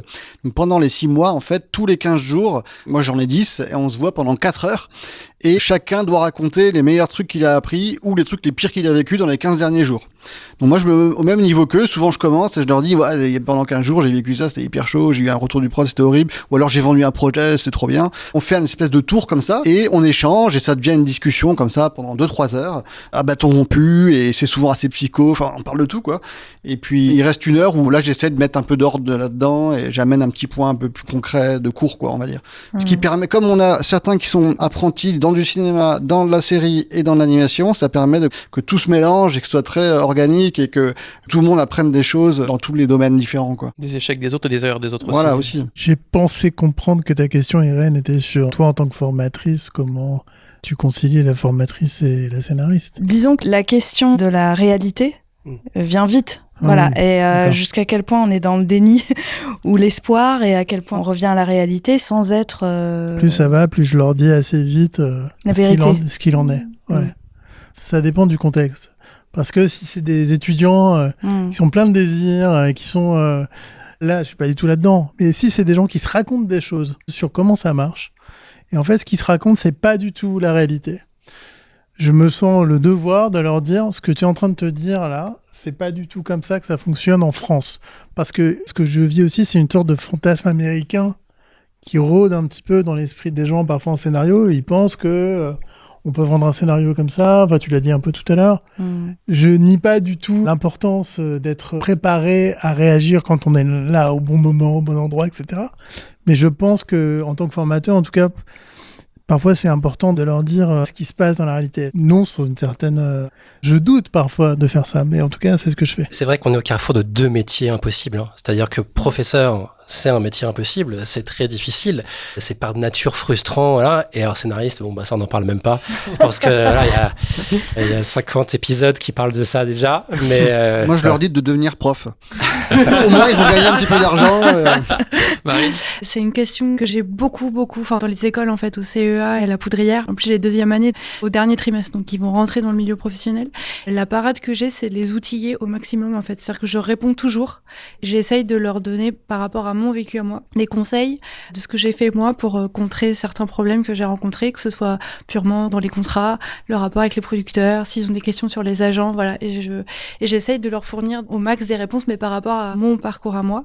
Mais c'est vrai que parfois c'est très compliqué parce que dernièrement on a fait une intervention au CEA sur la direction d'écriture en animation et en fait je pense qu'on a dégoûté l'ensemble du groupe. On n'a pas du tout su gérer en fait. C'est la première fois qu'on la faisait avec mon collègue et je pense qu'en sortir de cette réunion, personne ne voulait devenir directeur d'écriture en anime et c'était pas du tout le but. C'est vrai qu'on voulait mettre un holà sur certaines pratiques dans ce milieu, mais voilà, là par exemple je pense qu'on a merdé. Ça dépend aussi de là où on en est personnellement dans sa vie pro. Et je pense que c'est un vrai sujet. Ouais. Mais après, parce que je parlais du métier impossible scénariste, mais après tout, est-ce que ces types de désillusions et d'enthousiasme, c'est pas dans tous les métiers ? Est-ce que quand on est médecin, on mesure pas qu'en fait l'hôpital c'est pas rigolo parce qu'il y a aussi des chefs de service. Je pense qu'il y a un aspect très passionnel dans le métier de scénariste. On est proche d'une fonction d'artiste. C'est très très émotionnel. Donc on se confond avec le métier aussi un peu. Ouais. Oui, complètement. C'est vrai. Et puis effectivement, on se prend pour Dieu aussi quand on a une page blanche. Donc quand tout d'un coup le réel arrive, il fait d'autant plus mal parce qu'on se croyait plus fort que les autres. Moi j'ai tendance à dire le réel vraiment. Comment ça va se passer, que c'est extrêmement dur. Par contre, je booste le positif aussi. Tout ce que moi je kiffe dans ce métier, ce que j'adore, je leur dis mais c'est génial, vous allez voir. Et tous les aspects positifs, je les mets en avant un peu comme un coach quoi.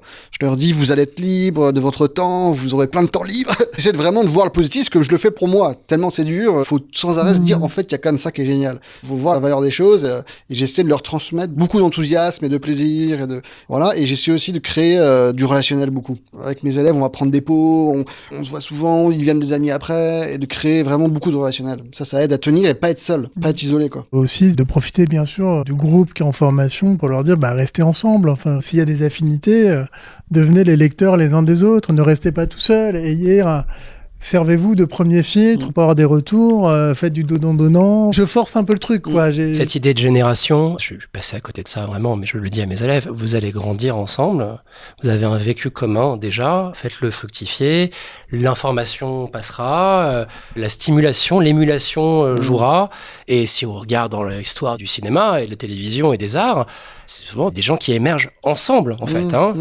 Donc, toute chose est égale par ailleurs, même si ce n'est que modestement dans le soap pour France Télévisions, ça sera vrai aussi.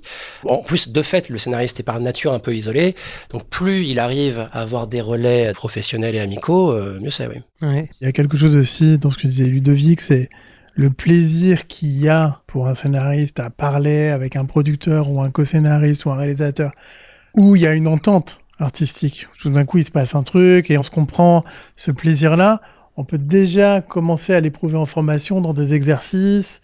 On écrit un petit court-métrage, on échange artistiquement sur quelque chose. Il y a un plaisir là, qui est quand même le plaisir de ce métier-là. Aller dans le même sens et complémentaire en même temps aussi, c'est important. C'est que l'autre soit pas notre miroir, qui sache faire aussi des choses qu'on sait pas faire et qu'on le reconnaisse.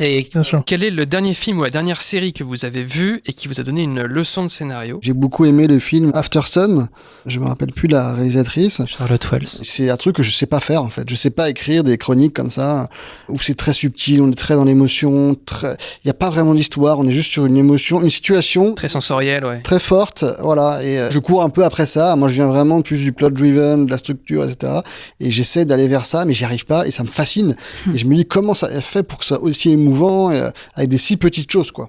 En fait, quand j'essaie de faire ça, j'y arrive pas. Je me dis que c'est pas bon. Je me dis, mais il y a rien, c'est nul. Est-ce que tu as réussi à mettre la main sur le scénario ? Non. Parce que je me pose la question dans ce film, qu'est-ce qu'on en aurait pensé à la lecture ? Souvent, je me Et dis surtout ça. quelle forme a le scénario, parce que comme c'est beaucoup des choses visuelles qui relèvent des couleurs, des décors, de matière, où tu te dis à quel point cela est décrit émotionnellement au scénario, ou à quel point c'est pensé, vu qu'elle est autrice-réalisatrice, dans un second temps avec les chefs de poste, etc. Après, ça me fait aussi ça avec Cassavetes, dont je suis vraiment fan, et je revois ces films régulièrement, c'est ça, il y a pas vraiment d'histoire. Par contre, il y a une situation dramatique très forte, très dramatique, hein, mais une simple situation.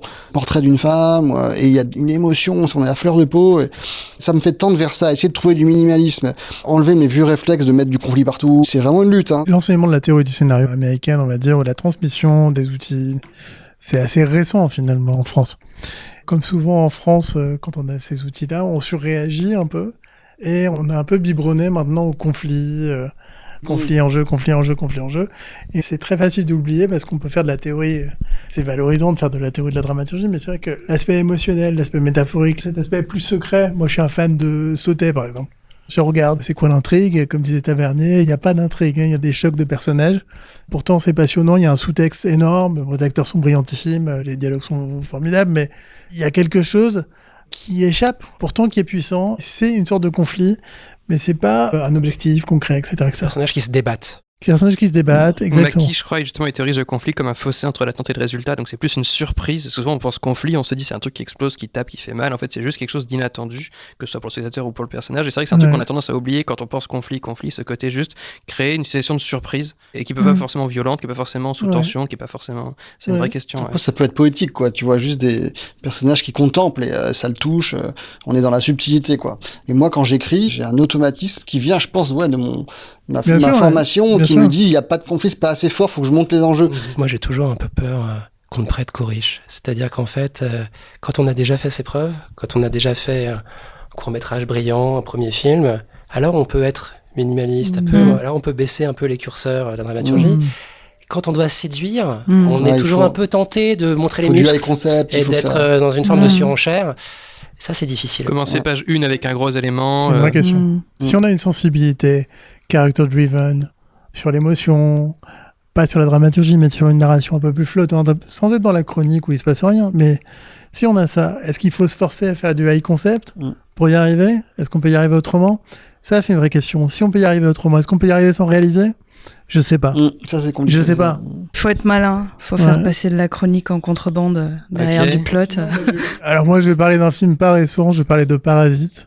Ouais. Il y a une alliance d'efficacité en termes de dramaturgie. Il y a de la dramaturgie, mais il y a une science du rythme et d'utiliser les scènes vraiment. On voit dans Parasite que chaque scène est un court-métrage, on va dire, hein. Même la première séquence quand il cherche la connexion internet et qu'il s'assoit sur les toilettes et il n'y a pas de connexion internet et voilà.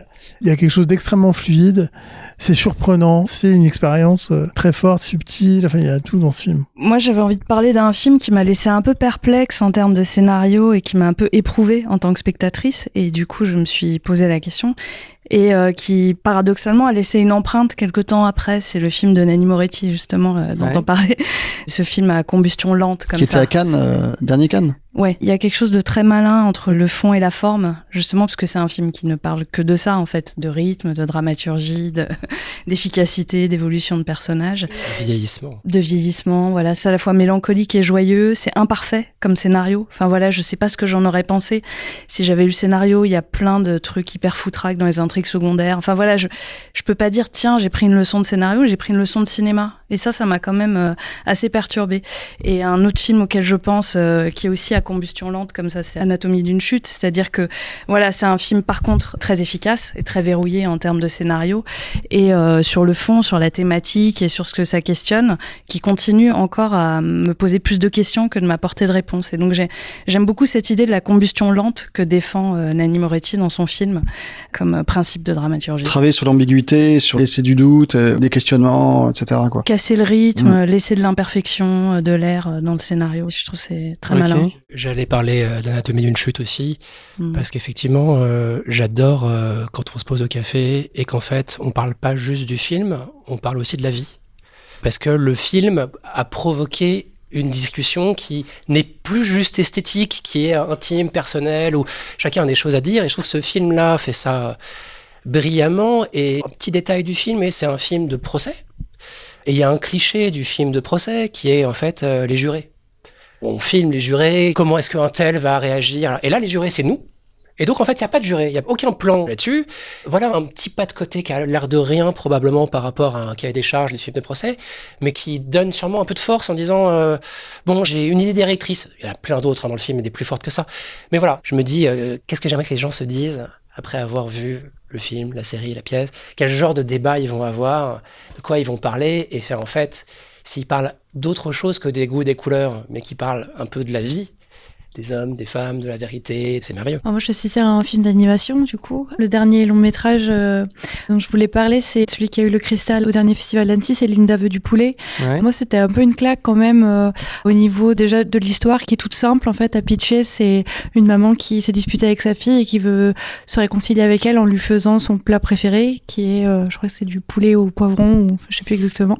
Enfin voilà, ça tient juste là-dessus. Et en fait, le film, c'est drôle, c'est émouvant, et ça tient surtout sur... Il y a 3 personnages féminins qui sont extrêmement bien écrits. C'est très fin. Je trouve que c'est assez rare, en fait, ces films comme ça qui tiennent sur juste une écriture et une envie de cinéma, ouais, du minimalisme aussi. Et en même temps, il se passe quand même pas mal de choses. Mais puis bon, après, le style graphique aussi est sublime. C'est un film de Sébastien Lodenbach et Chiara Malta. Ok, merci beaucoup pour vos réponses. Merci. Merci.